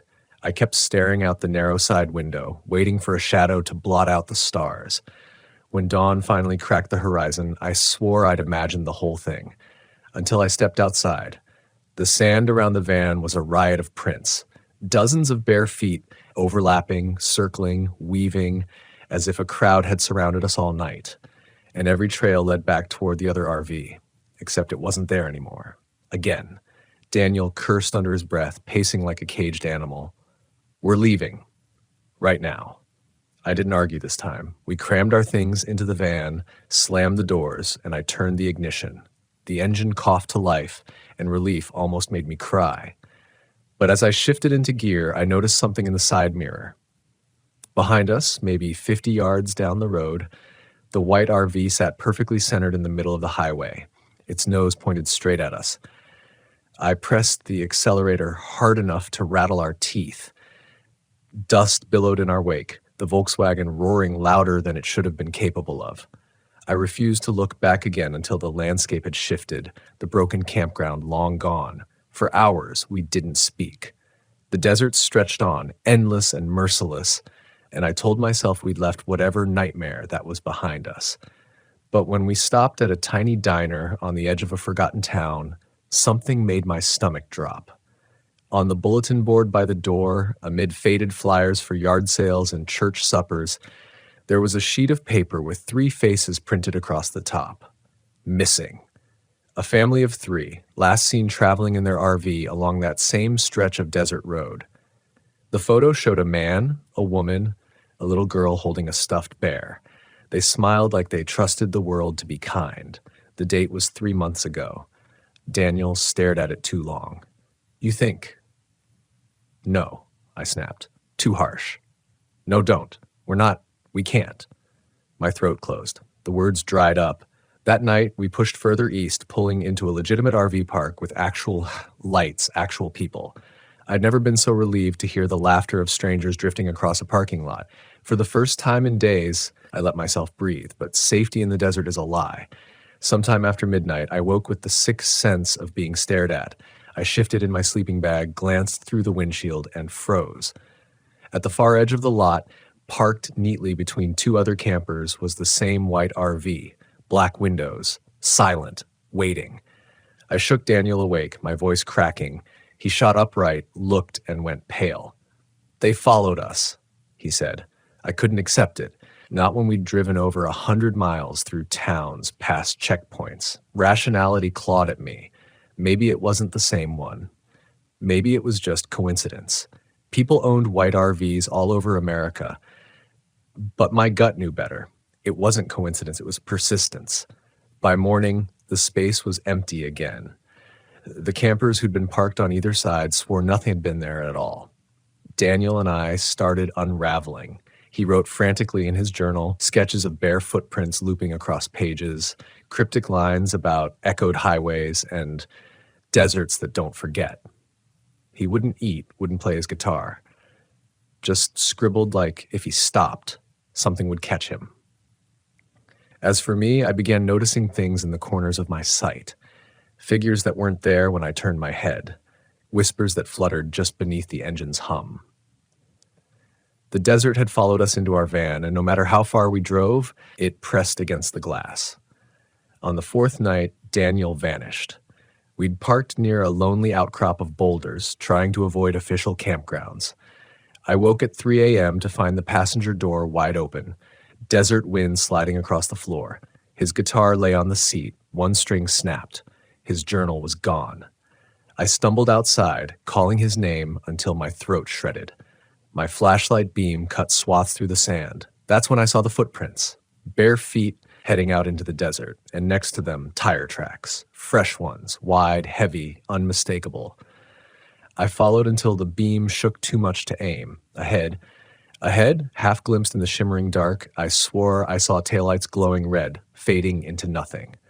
I never caught him, and the desert never gave him back. I drove until sunrise, my eyes raw and my hands shaking on the wheel. Every mile that ticked by on the cracked asphalt felt like an accusation. Daniel's absence sat beside me heavier than any passenger. His guitar leaned against the seat, mute, its broken string curled like a vein. By the time daylight broke over the desert, I'd convinced myself he might show up at the next gas station, or trudging along the roadside waving his arms and grinning at my panic. Denial is a strange comfort. It stitches you together just enough to keep moving. But every station I passed was abandoned. Windows shattered, pumps rusted, dust piled in corners. The desert seemed determined to remind me how little it cared for hope. By afternoon, exhaustion forced me off the road. I pulled the van into a turnout and killed the engine. The silence inside was unbearable, so I rummaged through Daniel's duffel, searching for some trace of him. That's when I found his journal. Not in the bag, but under the driver's seat, tucked as if someone had shoved it there in a hurry. My hands trembled as I flipped it open. At first it was what I expected, sketches of cacti, quick notes about songs he wanted to write, clumsy observations about the sky's endlessness. But the deeper I read, the stranger it got. Whole pages filled with circles, loops within loops, drawn so heavy the paper nearly tore. Words repeated like chants. They circle, they circle, they circle. He wrote about seeing the same rocks, the same signs, even though he hadn't turned back. He claimed the desert wasn't wide open at all, but folded in on itself, trapping those who lingered too long. On one page near the back, written in a frantic scrawl, he'd scribbled, "The RV isn't following, it's leading, it shows the way out, but only if you step inside." My stomach lurched. I slammed the journal shut. The thought of Daniel stepping willingly into that white box of silence burned through me. Was that why he'd vanished? Not dragged off, not stolen, but lured. I couldn't sit still. I restarted the van, pulled back onto the road, and drove like the earth itself was chasing me. Dust rose behind me in wild plumes. The horizon shimmered, mocking with mirages. That night, I reached another small town, little more than a cluster of buildings clinging to the highway. Neon buzzed weakly over a diner, and a motel's vacancy sign sputtered in the dark. I parked the van outside the diner and stumbled in. The place smelled of coffee gone stale and bacon grease baked into the walls. A woman behind the counter looked me over with the weary suspicion of someone who's seen too many drifters pass through. "Long night?" she asked. I nodded, sliding onto a stool. My voice cracked as I ordered coffee. She poured it, the liquid black and steaming, and said casually, "Lose your friend?" The words hit me like a slap. I froze. "What did you say?" She shrugged, wiping her hands on a rag. "You came in alone. Folks like you always do." My throat went dry. "Always." She leaned closer, her eyes narrowing. "You think you're the first to sit here, shaking, talking about a white RV that don't belong to nobody? I've been here 20 years. I've heard it all." The cup rattled in my grip. "So you know what it is?" Her jaw tightened. For a long moment she didn't speak, then finally whispered, "It's a door, but not one you want to open." I wanted answers. I wanted her to explain how the desert could eat people, how it could twist highways and erase towns. But she just straightened, poured herself a coffee, and walked into the back room without another word. That night, I took a room at the motel. The sheets were stiff, the air conditioner rattled, and I lay awake staring at the ceiling. Every creak made me think Daniel was at the door. Every hum of tires outside made me think the RV had found me again. Sometime near 3 in the morning, I heard it. The low rumble of an engine idling just outside my window. My chest tightened. Slowly I turned my head. Through the thin curtains I saw the outline of a vehicle. White. Boxy. Perfectly still. I wanted to scream, but the sound lodged in my throat. Instead, I sat frozen, watching as the headlights flicked once, just once, like a signal. And then, silence. When I finally gathered the courage to look again, the parking lot was empty. I checked out at dawn, the clerk barely glancing up from his newspaper. I didn't tell him what I'd seen. What was the point? The desert doesn't let outsiders carry its truths back into the world intact. It distorts them, leaves them brittle. Still, I drove. Because what else could I do? To stay put was to invite it closer. To keep moving was the only illusion of control I had left. But by midday, I knew I wasn't free. The road stretched straight and endless, no turns, no forks, no choices. Yet the same landmarks began repeating. The same rock shaped like a skull, the same toppled billboard, the same hollowed-out shack. Daniel's scribbled loops burned in my mind. They circle. They circle. They circle. I pressed harder on the accelerator, sweat beating down my neck. The van rattled, protesting, but I couldn't slow down. Not until I proved the road would carry me somewhere new. Then, in the shimmer of the heat ahead, I saw it. The white RV. This time, not parked. Moving. Cruising the highway in perfect silence, its windows black as ever. And somehow, impossibly, it stayed the same distance ahead of me no matter how fast I drove. I gripped the wheel until my knuckles ached. My Volkswagen screamed as I pushed it to its limit, but the RV never grew closer, never farther. It was leading me, just like Daniel had written. My mind battled itself. If I followed, maybe I'd find him. Maybe I'd break free of the circle. But another part of me whispered that following meant surrender, that once I crossed whatever invisible line it guarded, I'd never come back. The RV slowed. My van slowed with it. I wasn't touching the brake. My hands shook, sweat pouring from my temples. The desert blurred. I realized the choice wasn't mine anymore. The RV was taking me where it wanted. The highway dissolved into sand before I even noticed. One moment I was rolling over cracked asphalt. The next, the tires of the Volkswagen churned dust without resistance. Yet the van didn't stall, didn't sink. The road had simply stopped, and the white RV kept gliding ahead, steady as if some invisible pavement unfurled beneath it. I gripped the wheel, whispering Daniel's name under my breath like a prayer, though I wasn't sure who I was asking for help anymore. The desert around me warped in the heat. Horizons bent inward, shadows where there should have been none. The RV slowed to a crawl and then stopped, its back doors gleaming under the pitiless sun. My van rolled to a halt without me touching the brake. Dust settled around us like a curtain. I sat there for what felt like hours. My throat cracked with thirst, but I didn't move. Every instinct screamed that if I stepped out, the desert would swallow me like it had Daniel. And yet the silence pressed until doing nothing became unbearable. Finally, I pushed the door open. Heat slammed into me, so dry it stung my lungs. My boots sank slightly into the sand as I walked toward the white RV. Its surface was too clean. No dust, no dents, no stickers or marks from the road. Just blank metal reflecting the sky like a mirror. The closer I got, the more wrong it looked. Angles too sharp, edges too precise, as though it hadn't been built but drawn.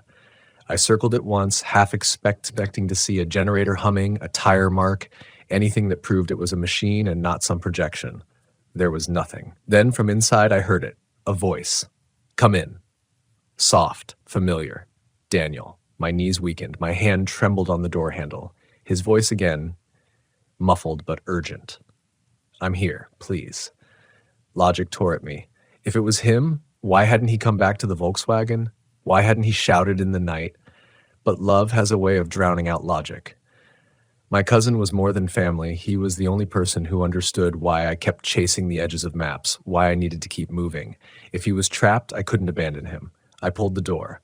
It opened too easily. Inside was shadow, not the kind cast by objects, but thick, living dark. I stepped up and the temperature dropped 10 degrees.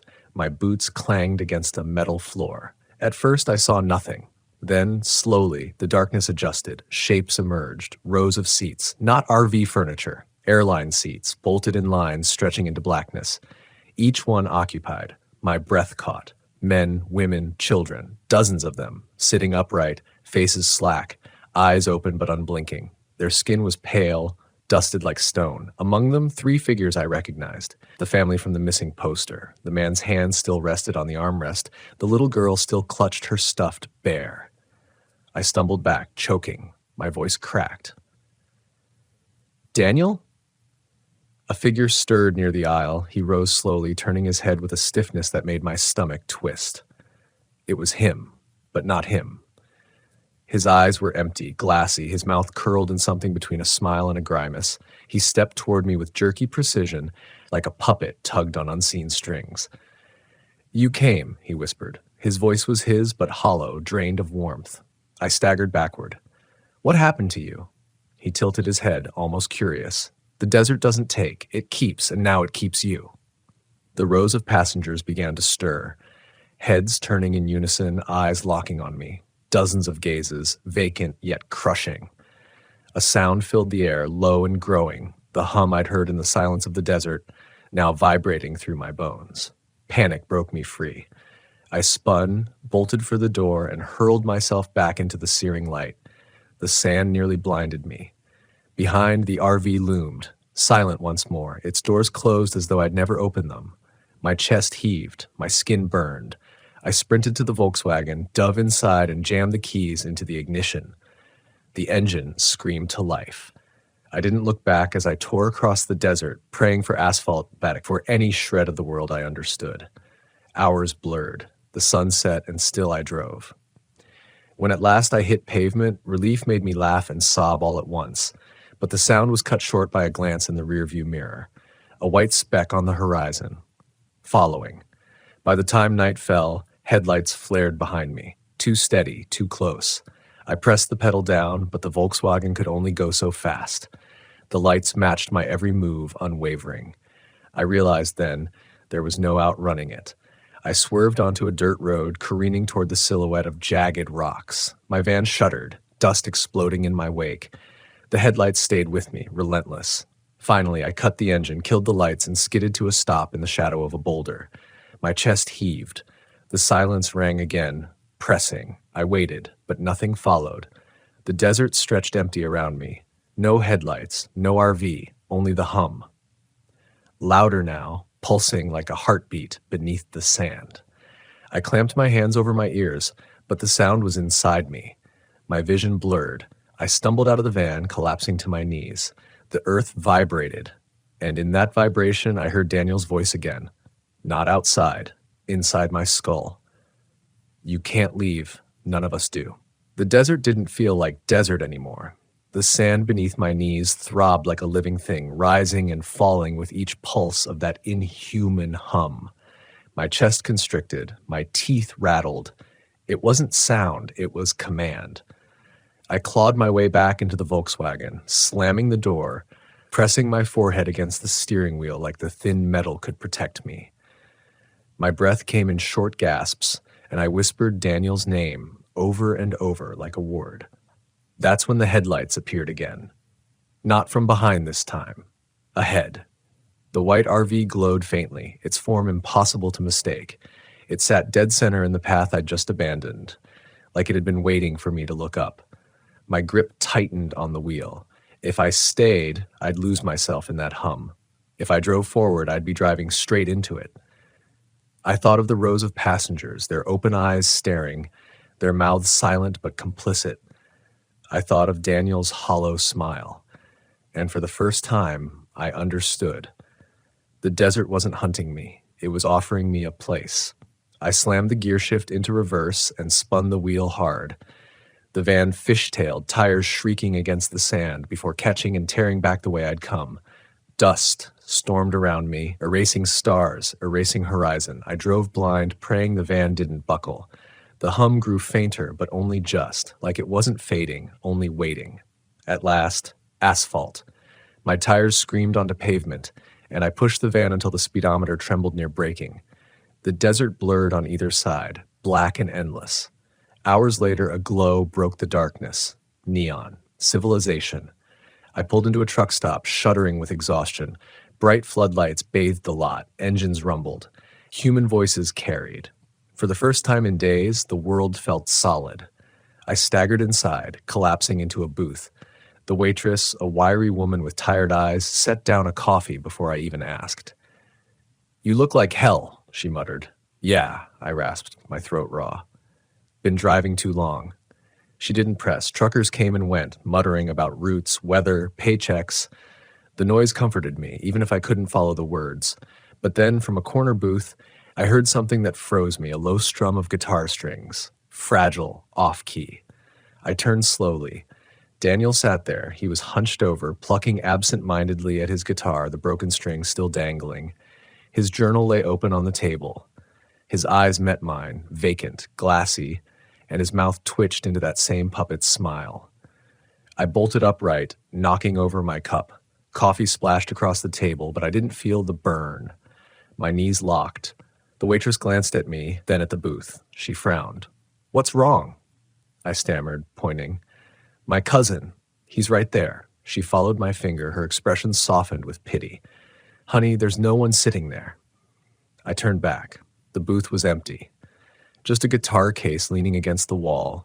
Dusty. Abandoned. The blood drained from my face. I stumbled outside, gasping the night air like water. The Volkswagen sat under buzzing lights, waiting. I gripped the handle to steady myself, and that's when I noticed the footprints again, circling the van. Bare. Fresh. I couldn't stay. I couldn't explain. I threw myself inside, turned the key, and drove until dawn. Sleep came in fits behind the wheel, in stolen moments pulled off on shoulders, my head lolling against the window. Dreams bled into waking. Faces in the glass, whispers in the hum of the tires. I stopped trying to count the days. Then came the night when I saw it again. Not on the highway, not parked on the horizon, but in my mirror.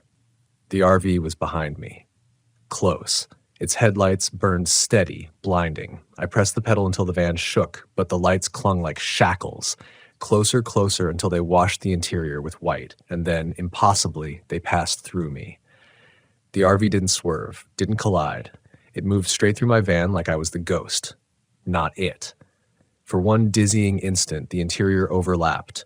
The rows of seats, the stone-eyed passengers, Daniel's vacant smile, all around me, all within me. Then it was gone, dissolving into the night ahead. I pulled over, chest heaving, tears streaming without control. The desert had stopped pretending. It wasn't outside anymore. It was inside me. I don't remember how long I sat there. The stars wheeled overhead, the night insects sang, but I was deaf to it all. Only one truth pulsed in my skull, steady as a heartbeat. You don't escape. You join. The desert has a way of teaching you that time isn't linear. Out here, days don't pass. They loop, bending back on themselves like a snake eating its tail. After the night the RV passed through me, I stopped trying to measure anything by clocks or calendars. I only measured by fear. The moments when it eased just enough to breathe, and the moments when it pressed like a hand over my mouth. I told myself I would keep driving east, keep going until I saw trees again, rain again, anything green. But every morning I woke in a different turnout, a different angle of desert, the same horizon. No matter how many miles I burned, the land rearranged itself to keep me. Sometimes I'd see tire tracks stretching beside mine, fresh and heavy, though I never saw another vehicle. Sometimes I'd wake to footprints circling the van, sometimes to whispers rattling the windows like wind that wasn't there. Once I found Daniel's journal on the passenger seat again, though I'd thrown it into a ravine 2 nights before. I flipped it open with trembling hands. New pages had filled themselves. Not his handwriting. Not mine. Just one phrase repeated across sheet after sheet. You are almost ready.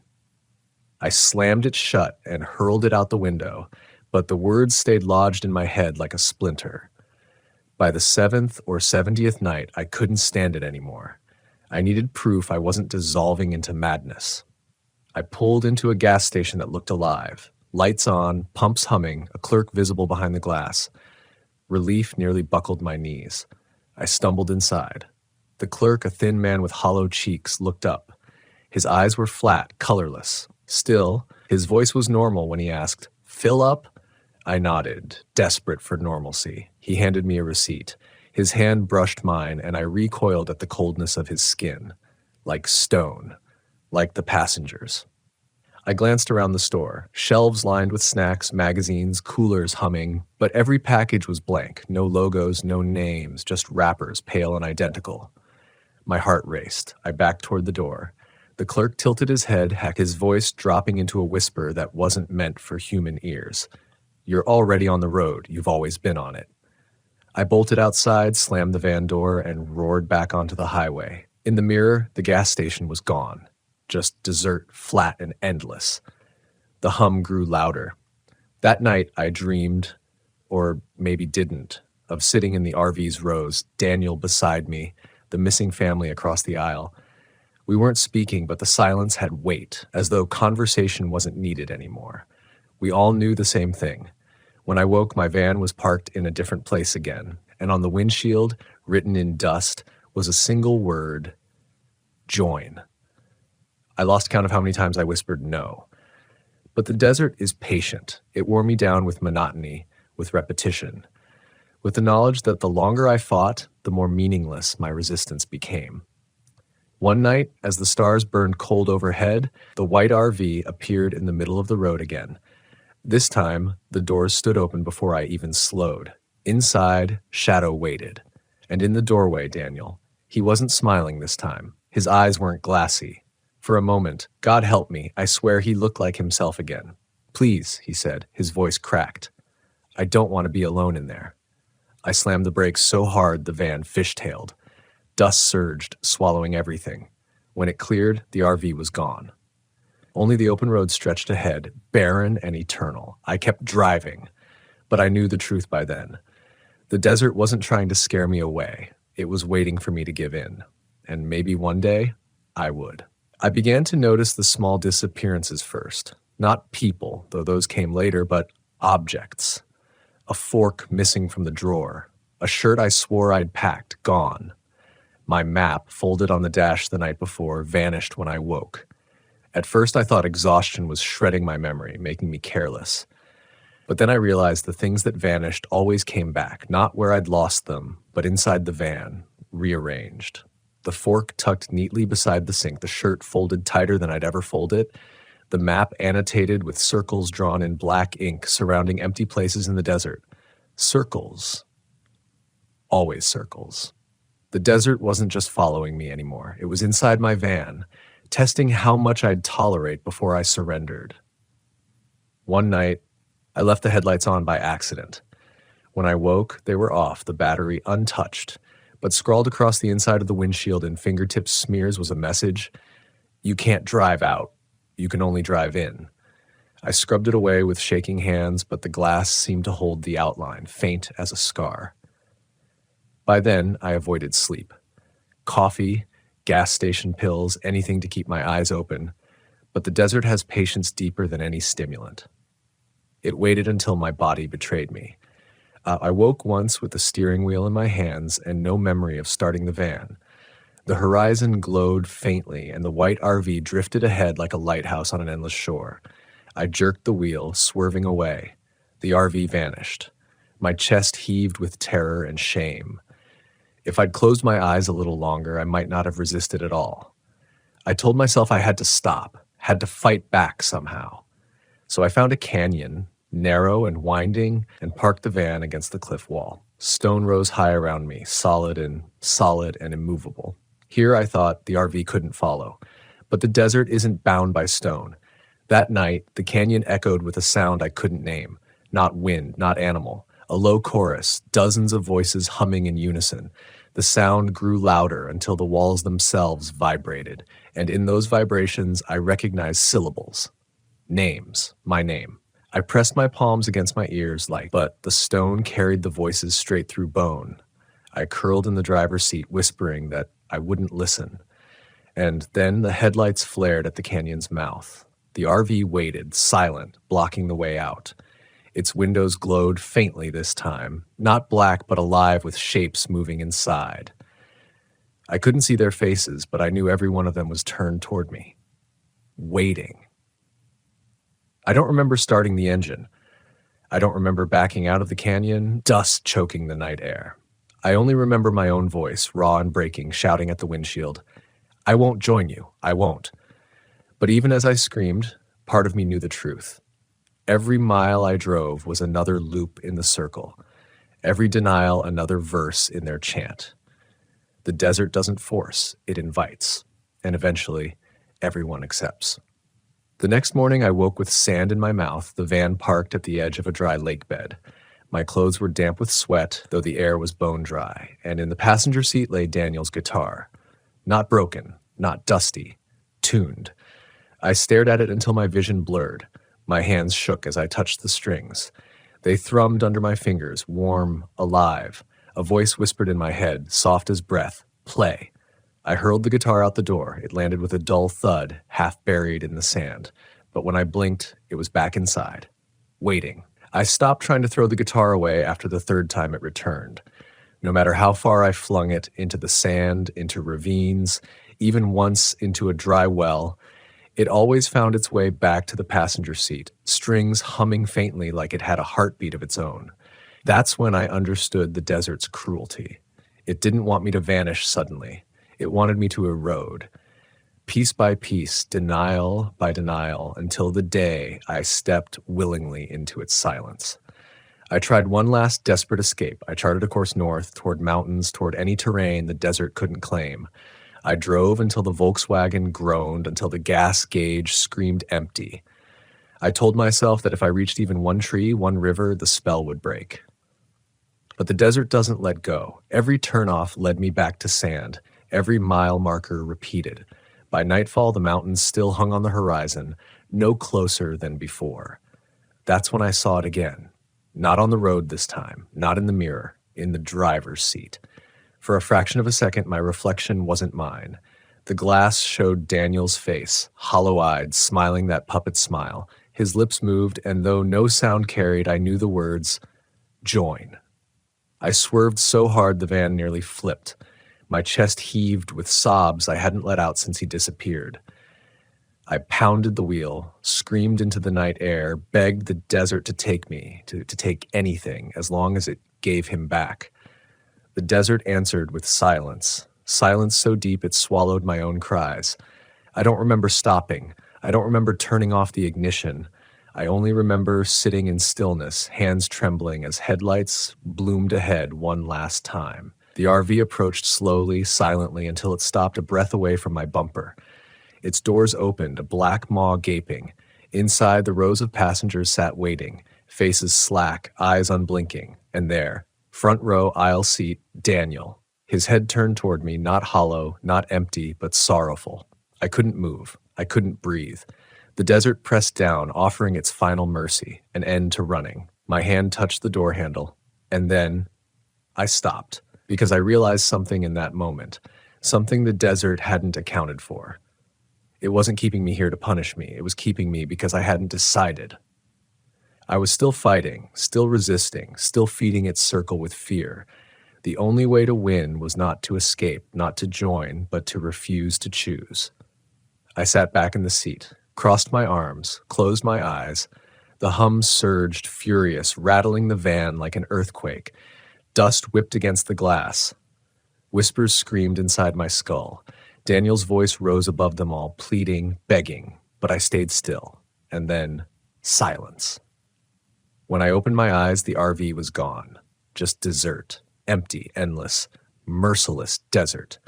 The Volkswagen sat alone, dust settling around its tires. The guitar lay quiet on the seat, strings slack. For the first time in weeks, maybe months, I felt the night air fill my lungs without resistance.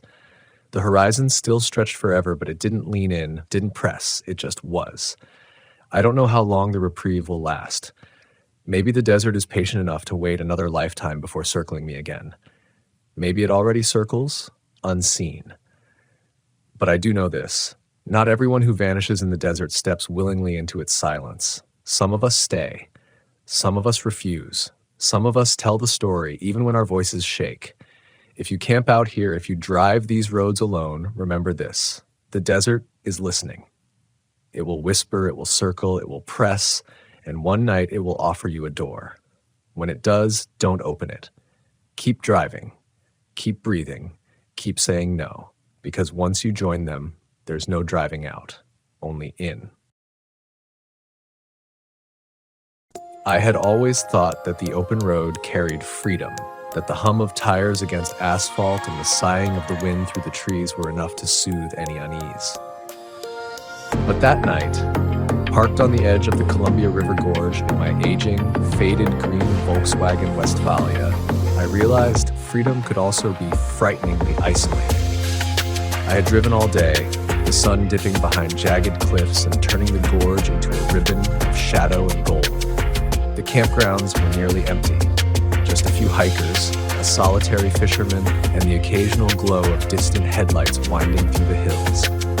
The air smelled of wet pine and the metallic tang of the river, sharp and cold against my skin. I told myself I was here for peace, for clarity, maybe even for the thrill of being alone with nothing but the sound of the gorge around me. But peace has a way of being deceptive.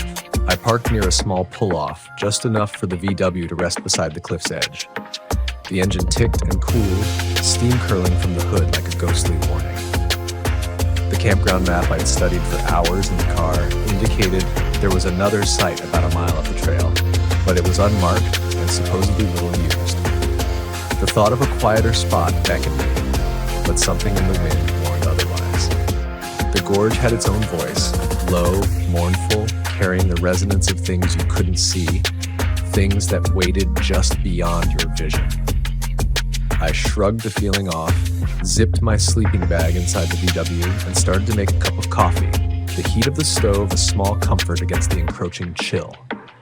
The wind began to shift as twilight deepened. At first, it was just the occasional gust brushing against the trees, stirring the pine needles in a whispering clatter. Then, it came in waves, rising and falling with a rhythm that felt almost intentional, almost communicative. I thought I heard voices at first, children laughing perhaps, or hikers calling across the river. But there was no one, only the wind, only the echo of it, stretching through the gorge and bouncing off rock faces. I told myself my imagination was getting the better of me, that it was normal to feel nervous when camping alone. But the Westphalia, small and surprisingly fragile in the shadow of those cliffs, seemed to shiver under the wind's weight. I tried to focus on the mundane, making dinner, tidying the small space, counting the knots in the rope I kept for emergencies. The VW smelled faintly of old upholstery, oil, and coffee, a comforting, familiar mix that grounded me in the moment. But the wind persisted, louder now, like the whispering had sharpened into a howl. And then I noticed something else, the pattern of its sound. It wasn't random. There were pauses, slight hesitations, almost like deliberate breaths. My chest tightened. I had driven through many forests, camped in many states, but never had I felt so thoroughly watched by the very landscape itself. I convinced myself to leave the doors unlocked, not for fear of being locked in, but for the necessity of escape should the unease escalate. I stepped outside, letting the air hit my face, cold, wet, sharp as a knife, and yet carrying that strange resonance that had been growing all evening. The gorge was immense, a hollowed-out cathedral of stone, and the river below reflected a sliver of moonlight, silver and liquid. I leaned on the VW's roof, listening. The wind, the gorge, the river, they weren't just sounds anymore. They were signals, subtle and precise, and then I heard it, a low, distant howl rolling across the canyon. Not a coyote, not the wind itself. Something else. I stepped back inside, heart hammering. The Westphalia's interior felt impossibly small, tight against the enormity of the world outside, yet paradoxically protective. I tried to rationalize. There had been sightings of wildlife in the gorge, mountain lions, wolves, feral dogs. Maybe it was just that. Maybe it wasn't anything. I tried to sleep. I really did. I lay in the sleeping bag, eyes wide, listening to the VW shiver in the wind, listening to the howl that came and went like a pulse. I thought of the miles I'd driven to reach this isolation, the desire to find clarity. But clarity is often purchased with discomfort, and fear has a way of cutting to the core. Hours passed, or maybe minutes. Time had little meaning in that wind. My mind wandered to the local legends I had brushed off earlier in the day, stories of hikers vanishing without a trace, of campers hearing voices that led them astray, of the gorge itself shifting its paths when you weren't looking. I had laughed at those tales while poring over maps, confident in my ability to navigate. But in the middle of the night, in that lonely Volkswagen, those stories no longer seemed like fiction. They seemed like warnings. And then I saw it, a movement outside just at the edge of the trees where shadows pooled like ink. At first, I thought it was a trick of the moonlight, the wind stirring branches. But the shape shifted with a subtle intelligence, deliberate, aware. I pressed my face against the window. The shadow didn't run. It waited. My hands shook as I reached for the flashlight, and the beam cut through the darkness, falling on nothing but trees, nothing but rock. And then the howl came again, closer this time, rising in pitch, almost human in its cadence, echoing as if the canyon itself were speaking. Panic edged in. I wanted to drive, to flee, but the narrow pull-off and the curve of the road made sudden movement dangerous. I couldn't risk a collision or a tumble down the cliff. So I stayed, gripping the flashlight like a lifeline, heart slamming against ribs that felt too fragile to contain it. The wind shifted again, carrying with it the scent of damp earth, decaying leaves, and something else. Something acrid, metallic. Fear clawed at me not for what I had seen, but for what I hadn't. What was hiding just beyond vision, waiting for me to blink, waiting for me to think myself safe. The hours blurred. I kept checking my watch, hoping for morning, hoping for sunlight to dispel the weight of the night. Every sound made me flinch, the distant snap of a branch, the scrape of rock against rock, the whispering, insistent wind. I tried to focus on breathing, tried to remember why I was here, on the road, alone with nothing but my thoughts in this small Volkswagen. And in that focus, I found something fragile but undeniable. Resolve. Fear was not enough to paralyze me. I could survive the night. I could listen, interpret, and endure. The gorge would not claim me because I refused to surrender to terror. Eventually, the first light crept over the cliffs, pale, tentative, and somehow reassuring. The wind, though still present, lost its sharpness, as though acknowledging daylight as a truce. I opened the door and stepped outside. The gorge was magnificent, terrifying, and beautiful all at once. Shadows still clung to crevices, but they no longer moved with the same menace. The Westphalia sat where I had left it, battered by wind but intact. I breathed deeply, tasted the river air, and felt the fragile thread of courage weaving back through me. I never discovered exactly what had moved in the shadows or what voice had carried through the canyon that night. Perhaps it was nothing. Perhaps it was everything. What I did understand as I packed up the Volkswagen and began to drive was that fear is a teacher, relentless but honest. The gorge had tested me, and I had endured. And in that endurance, I realized that the road, the wind, even the lonely, haunted nights, all of it, was part of the journey I had chosen. Part of what it meant to be alive, to seek solitude, to confront the echoes of the world and of myself. The Westphalia rumbled beneath me, engine humming a quiet reassurance.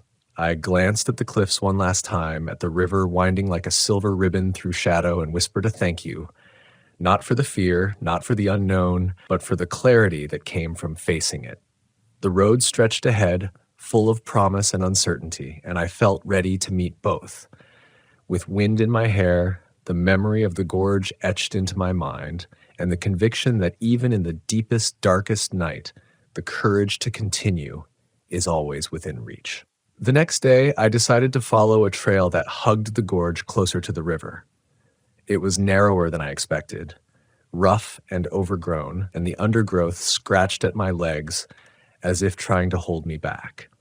The Volkswagen sat parked at the pull-off, a little battered from the wind but steady, like a loyal companion waiting for me to return. Every few steps I glanced back, half expecting to see the shadows of last night creeping along the rocks or hovering near the van, but there was nothing. Daylight made the gorge seem almost benign, majestic cliffs, water glinting in the sun, but I knew better. The wind would return. The canyon had a memory, and it remembered the night as well as I did. I met a local hiker named Jake a few hundred meters up the trail. He was in his mid-30s, lean and weathered, with a beard streaked gray and eyes that seemed to have seen too much wilderness to be easily impressed. He warned me that this section of the gorge was old forest, old spirits, though he laughed it off like a joke. But his voice carried an undertone of seriousness, subtle and compelling. I nodded, trying to keep my composure, though a flicker of that unease from last night returned. "Old spirits?" I asked. Jake shrugged. "Folks say the wind carries voices here, calls hikers away from the trail. I've heard it myself a few times. Best just to keep moving, don't linger." I smiled politely, but the words stuck with me as I continued. The trail narrowed, and the sound of the river below became a steady presence, a constant undercurrent. Branches scraped together, birds cried, and somewhere deep in the foliage, I thought I heard the subtle snap of twigs. Not random, deliberate. My pace quickened, heart thrumming. I tried to shake it off, focusing on the rhythmic crunch of my boots, the sight of sunlight through leaves, the scent of damp moss. Yet the memory of last night lingered, shadowing my confidence with every step.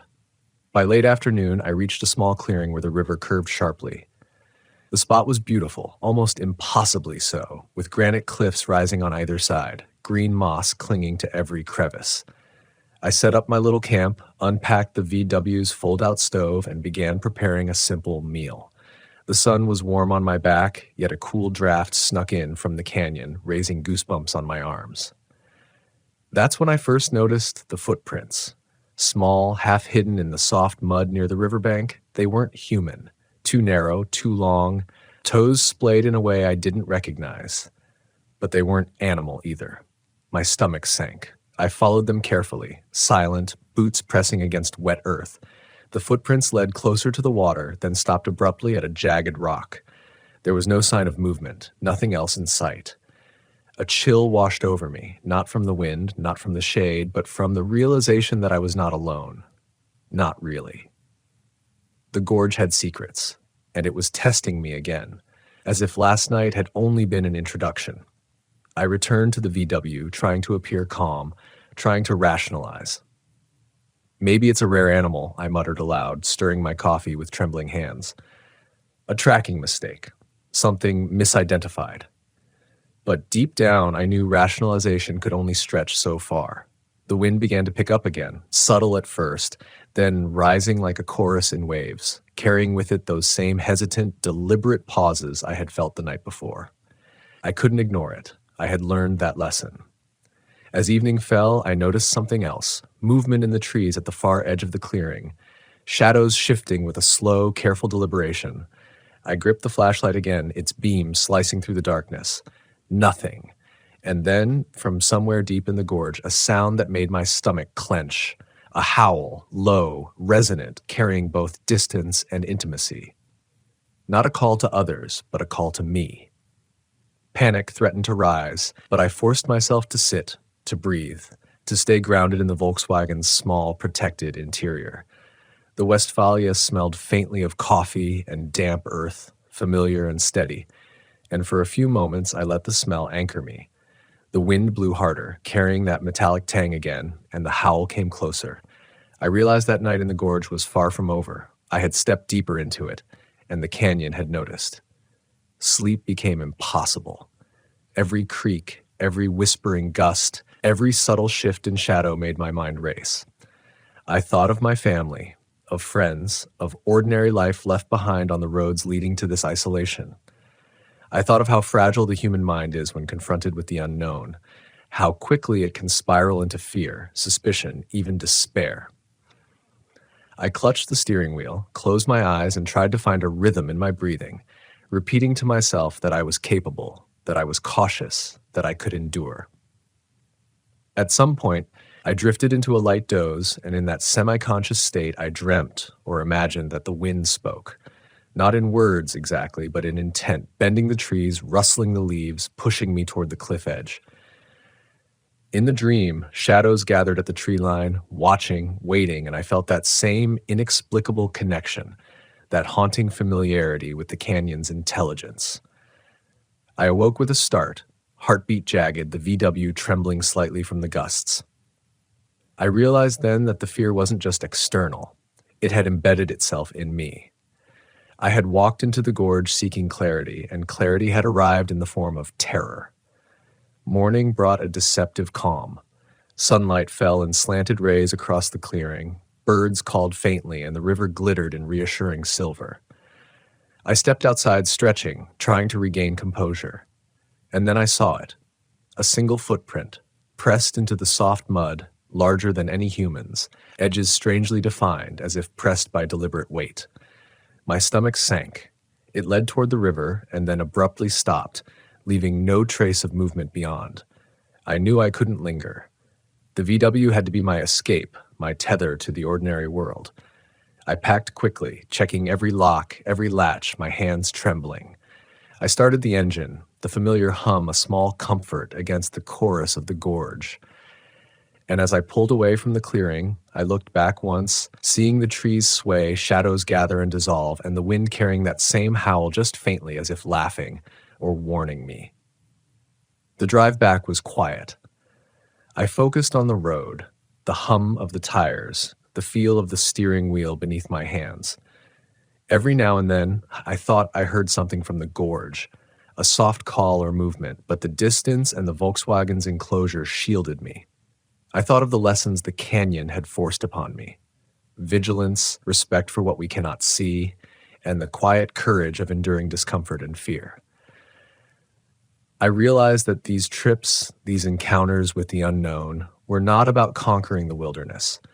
They were about understanding it, respecting it, and learning to move through it with humility and awareness.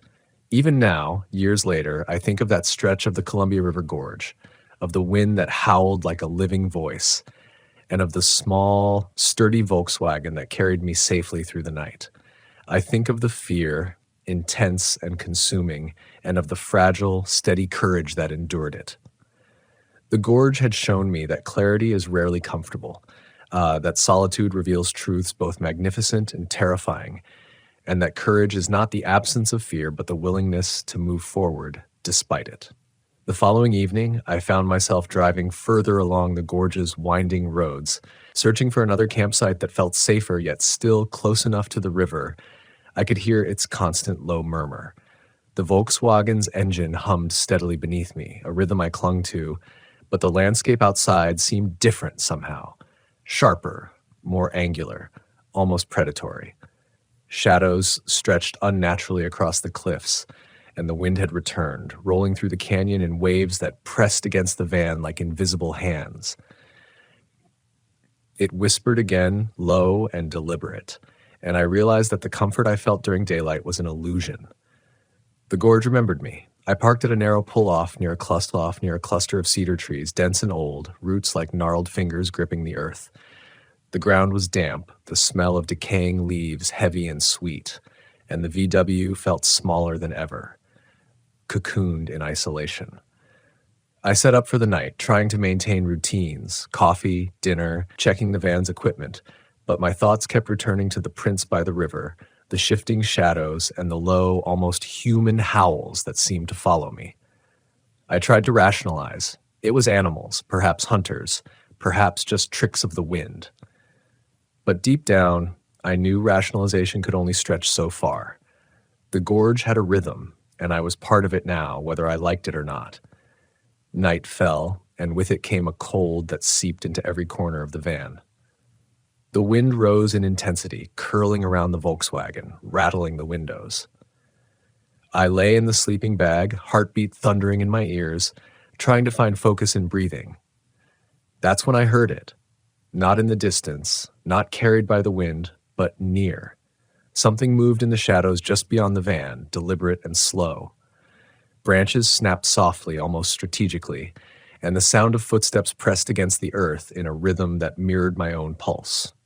I wanted to scream, to run, but the road beyond the pull-off was treacherous. One misstep could send the van tumbling down the slope into the gorge. So I stayed, gripping the flashlight like a lifeline, shining it through the trees in jagged sweeps. At first, nothing.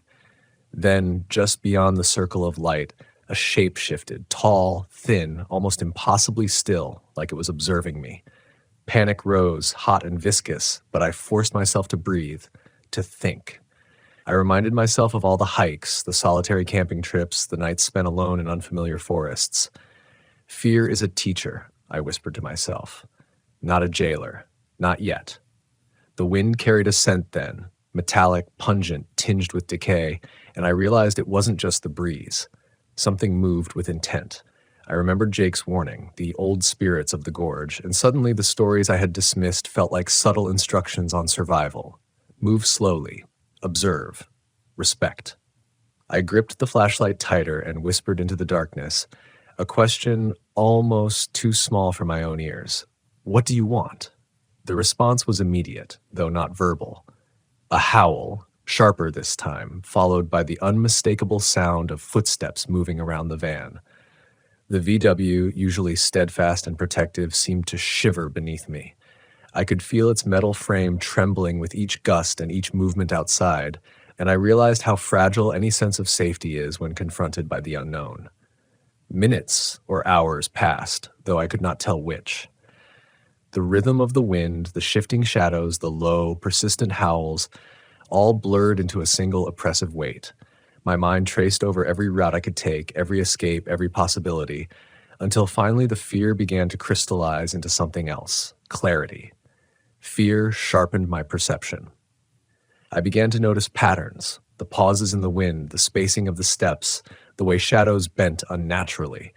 The gorge was alive with intelligence, and I was a visitor in its domain. I decided to act. Slowly, deliberately, I unzipped the side door of the VW and stepped out into the cold night. The air hit me like a shock, icy and sharp, carrying the sense of earth and river and something else, something ancient. The shadows shifted, almost as if aware of my movement, but I walked forward, flashlight cutting through darkness, heartbeat steadying despite the terror. The wind howled, rising to a crescendo, and the shape in the trees moved again, closer this time.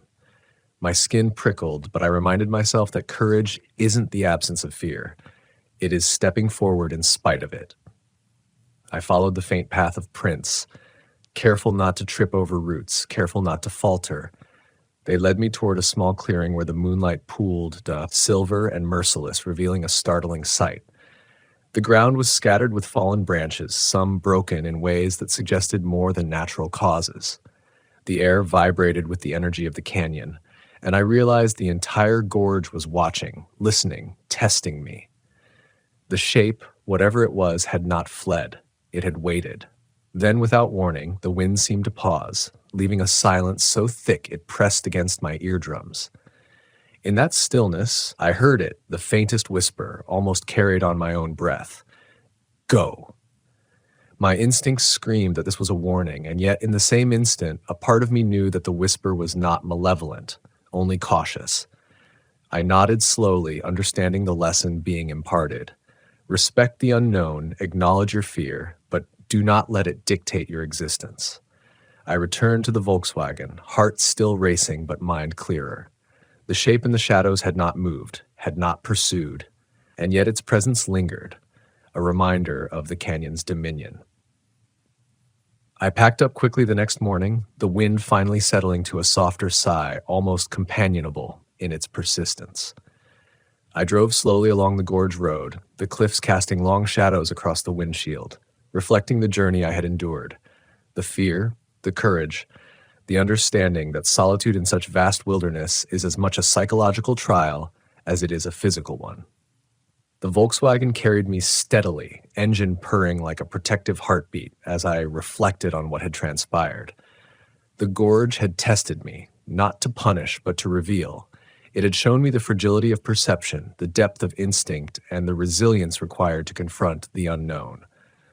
In that night of wind and whispers, of shadows and prints, I had learned that courage is not a sudden epiphany, but a measured response to uncertainty, a willingness to endure discomfort, and a respect for forces beyond comprehension.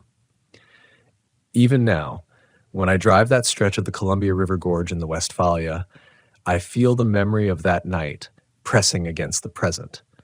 The wind carries a subtle resonance, a reminder that the world is larger, stranger, and more alive than we often allow ourselves to perceive. And I carry with me the knowledge that fear is not an enemy, but a guide, leading us to the edges of our understanding, urging us to move forward, to respect, and to endure. The Volkswagen, battered, dependable, and stubbornly alive, remains my constant companion through these journeys.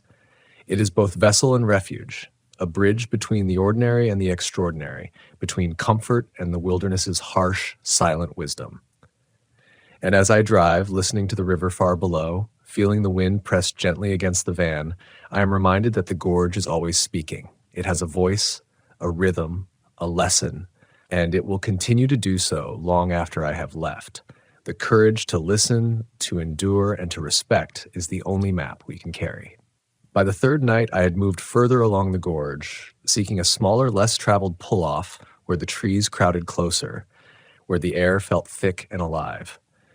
The Volkswagen's engine had carried me faithfully, and I felt both comforted and exposed by its quiet hum. I parked, noting the way the ground sloped gently toward the river and how the shadows of the cliffs pooled into dark ribbons at the edges of the clearing. The gorge was not just a place, it was a presence, and tonight I understood it intended to remind me of that fact. The wind began as a whisper, curling around the van in low sighs. I unpacked my minimal gear and tried to maintain routines, coffee, food, checking locks, but the unease was immediate and persistent. The shadows at the tree line seemed sharper now, more deliberate. My breathing felt too loud, my hands too large in the small confines of the Volkswagen. Every rustle of leaves, every creak of branches sounded like footsteps circling the van, probing. I reminded myself to stay calm, that perception often magnifies fear, but the memory of the previous nights lingered, sharpening each sound into something almost sentient. Hours passed, the night growing deeper and colder. I lay in the sleeping bag, eyes wide, flashlight in hand, listening to the rhythm of the wind. And then I heard it, clearer than before. Not just a howl, but a voice-shaped resonance, low and deliberate, almost urging me to move. My pulse accelerated, yet a strange, deliberate calm settled beneath the panic. I had survived the previous nights. I had endured. And somehow, I understood that the gorge was giving me a choice: remain frozen in fear or step forward, acknowledge it, and endure consciously. I opened the Volkswagen door, stepping into the cold, damp air. The wind was immediate, curling around me, tugging at clothing and hair, pressing against my chest with tangible weight. The shadows shifted at the edge of my vision, and I noticed movement. Tall, thin shapes that seemed both organic and elemental, rooted to the forest yet capable of motion. My flashlight cut through the darkness, revealing nothing concrete, yet the shapes remained, coalescing at the periphery of perception.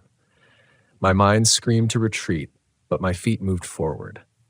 I had learned, painfully, that fear is not a wall. It is a guidepost. I followed the subtle signs, the disturbed earth, the faint movement of branches, the pattern of how the wind shifted through the trees. The gorge was alive with intelligence, communicating not in words, but in presence, in rhythm, in the weight of the night pressing against my senses. A howl rose again, closer, almost beside me, but when I swung the flashlight toward the sound, there was nothing, and yet I felt it, That same inexplicable awareness that I was being watched, observed, and perhaps even judged. At one point, the Volkswagen's horn echoed softly as if in question, and I realized how small the van was, how fragile against the vast, indomitable canyon. But it remained steadfast, engine humming, metal warm beneath my hand, offering a tether to the ordinary world even as the extraordinary pressed in from all sides. I touched it, reassured myself, and stepped farther into the clearing, confronting the fear that had built over days. The wind shifted again, softer now, carrying a low, almost human murmur. And in that murmur, I recognized a pattern, a rhythm that matched my own breathing. It was as if the gorge were acknowledging me, measuring my resolve. I realized then that the terror I had endured was not punishment, but education. Each howl, each shadow, each inexplicable footprint had been a lesson in presence, observation, and endurance. I understood that the canyon had a voice, and that voice had been guiding me, shaping my fear into insight, transforming panic into awareness. Hours, or maybe it was minutes, time had lost its usual meaning, passed. The wind finally settled to a gentle sigh, the moon casting silver light across the clearing. I returned to the Volkswagen, heart still racing, hands shaking, but mind unburdened in a way it hadn't been before. I realized that the gorge had not harmed me. It had tested me, teaching a profound truth about resilience, about courage, and about the necessity of facing the unknown rather than fleeing it. Morning came slowly, golden and tentative. The gorge was beautiful in its harsh, relentless way, cliffs glinting in sunlight, trees swaying gently, the river a ribbon of silver beneath. I packed the Volkswagen carefully, checking every latch and lock, but for the first time, I did so without fear. The lessons of the wind, of the shadows, and of the howl had etched themselves into my mind. I climbed into the driver's seat, feeling the familiar hum of the engine, and drove along the winding road with a renewed sense of purpose. The gorge had taught me that fear is neither enemy nor weakness. It is a lens through which we understand our limits and expand them, a tool that sharpens perception and strengthens resolve. Every night in the Volkswagen, every shadow, every howl had been an invitation to confront the edges of my understanding. And I had answered. Even now, years later, when I drive along that stretch of the Columbia River Gorge, I carry with me the memory of that wind, those shadows, and the haunting, intelligent voice of the canyon. The Volkswagen continues to be my companion, its worn engine and sagging suspension a testament to endurance, much like my own. And every time the wind rises and the shadows stretch, I am reminded that courage is not the absence of fear, but the conscious decision to move forward, to endure, and to respect forces greater than ourselves. The gorge speaks, and it has always spoken. I learned to listen, not with ears alone, but with every fiber of my being. The howling wind, the shifting shadows, the inexplicable footprints, they are not signs of danger alone, but reminders of vigilance, awareness, and the delicate balance between fear and understanding. The Volkswagen, steadfast and faithful, remains my vessel through it all, carrying me safely along the roads that win through the wilderness, through the unknown, through the profound lessons of the gorge. And as I drive away, leaving the cliffs and river behind, I feel a quiet gratitude for the fear that taught me resilience, the solitude that taught me presence, and the gorge that, in its own mysterious way, taught me to endure, to respect, and to move forward. Always forward, even when the wind howls. The road stretched ahead, winding through cliffs and forests that seemed almost alive, their edges softened by morning mist. The Volkswagen hummed steadily beneath me, a companion whose reliability contrasted sharply with the wildness that surrounded us. I glanced at the gorge one last time, and for a fleeting moment, I thought I saw shadows moving, not with malice, but with awareness, acknowledging my passage. I understood then that the canyon had not been my enemy. It had been a mirror, reflecting both the fragility and resilience that exists within each of us when we are faced with the unknown.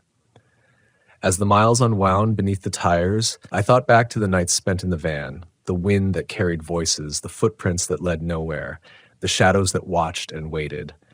Fear had been a constant companion, but it had evolved. At first, it was raw and paralyzing, gnawing at the edges of my mind with every creak of a branch, every distant howl. Then, through repetition and endurance, it became a teacher, guiding me to notice patterns, to respect the power of the gorge, and to cultivate a vigilance I had never known I possessed. I remember Jake's words from that first day, "Best just to keep moving, don't linger." Now I understood their depth. The gorge is patient, and it measures time differently. It rewards those who observe, those who endure, and those who recognize the lessons hidden within its formidable presence. Every gust of wind, every shifting shadow, was not a random act of nature. It was a dialogue, subtle and insistent, that required attention, awareness, and humility. The Volkswagen carried me on, past narrow curves where the cliffs fell sharply into the river below, past forests that seemed impossibly ancient. My hands gripped the wheel with steady purpose. Each turn, each mile, each subtle vibration of the van was a reminder that the journey is never just physical. It is psychological, emotional, and spiritual. The gorge had demanded presence, and in response, I had discovered courage, not the brash, heroic kind, but a quiet, steady courage that persists even when uncertainty presses against every side. At one point, the wind rose again, just enough to stir the trees and ruffle my hair. I braced myself, half expecting the familiar, unsettling sensation of being watched, but instead it felt almost companionable, as if the canyon itself were acknowledging my passage, whispering that the trials had been endured, the lessons received. I realized then that true courage is inseparable from respect. The respect for forces larger than ourselves, the respect for fear as a guide, and the respect for solitude as a teacher. The memory of the footprints near the river resurfaced, along with the subtle, intelligent rhythm of the howls that had chased me through the nights. I understood that the unknown does not always present itself to be conquered. Sometimes it is there to be understood, to be witnessed, and to shape us into something more aware, more resilient, more alive. The gorge, in its quiet, relentless way, had transformed my fear into insight, my panic into mindfulness, and my solitude into reflection. The sun rose higher, scattering light across the cliffs and river, and with it, the shadows retreated. The Volkswagen, ever faithful, rolled steadily along the winding road, carrying me away from the gorge, yet leaving its presence etched into my mind. I thought about how many people seek adventure, freedom, or solitude in the wilderness, and how few truly understand that fear and respect are inseparable companions on such journeys. The gorge had been a mirror of my own limits and potential, showing me that endurance is never passive. It is active, conscious, and deliberate. As I descended from the cliffs and the road straightened toward civilization, I felt a deep, resonant sense of gratitude. Not for the fear itself, not for the haunting howls or the unexplained footprints, but for the lessons they delivered. The Volkswagen had been my vessel, my refuge, and my anchor, carrying me safely through nights that tested every fiber of my resolve. And I understood that courage, like the canyon, is patient. It is measured in quiet persistence, in the willingness to move forward even when the unknown presses against us with relentless insistence. Even now, when I recall that journey, I feel the wind curling around me, carrying the faint resonance of the gorge, as if reminding me that the world is larger and stranger than I often permit myself to believe. I carry that awareness, that vigilance, and that fragile courage wherever I travel, knowing that fear is not a barrier, but a teacher, that solitude is not emptiness, but presence, and that endurance is not mere survival, but the deliberate act of moving through uncertainty with awareness and respect. The Volkswagen remains more than a vehicle. It is a companion through both the mundane and the extraordinary. Its worn frame, its steadfast engine, and its small, familiar interior have carried me safely through not just roads, but moments of profound reflection, fear, and insight. And as I drive, listening to the hum of the tires and feeling the wind brush against the van, I am reminded of the voice of the gorge, of its howling wind, and of the lessons it taught me. Courage is forged in the crucible of fear. Clarity emerges from the shadows, and every journey into the unknown is an opportunity to discover the resilience that lives quietly, persistently within us all. The Columbia River Gorge continues to speak, to whisper, to howl, and I continue to listen, not with ears alone, but with every fiber of my being. The Volkswagen carries me forward, steadfast and enduring, as I move through roads both known and unknown. I have learned to move through fear with awareness, to confront the unknown with humility, and to carry the lessons of solitude into the heart of everyday life. The wind rises again, curling around the cliffs, stirring the trees, and for a moment I hear it clearly, not as threat, not as warning, but as voice, a voice that is patient, persistent, and alive. And I smile, knowing that I have endured, that I have listened, and that I carry within me the courage to face whatever unknowns lie ahead, with wind at my back, shadows at my side, and the Volkswagen, faithful and true, beneath me.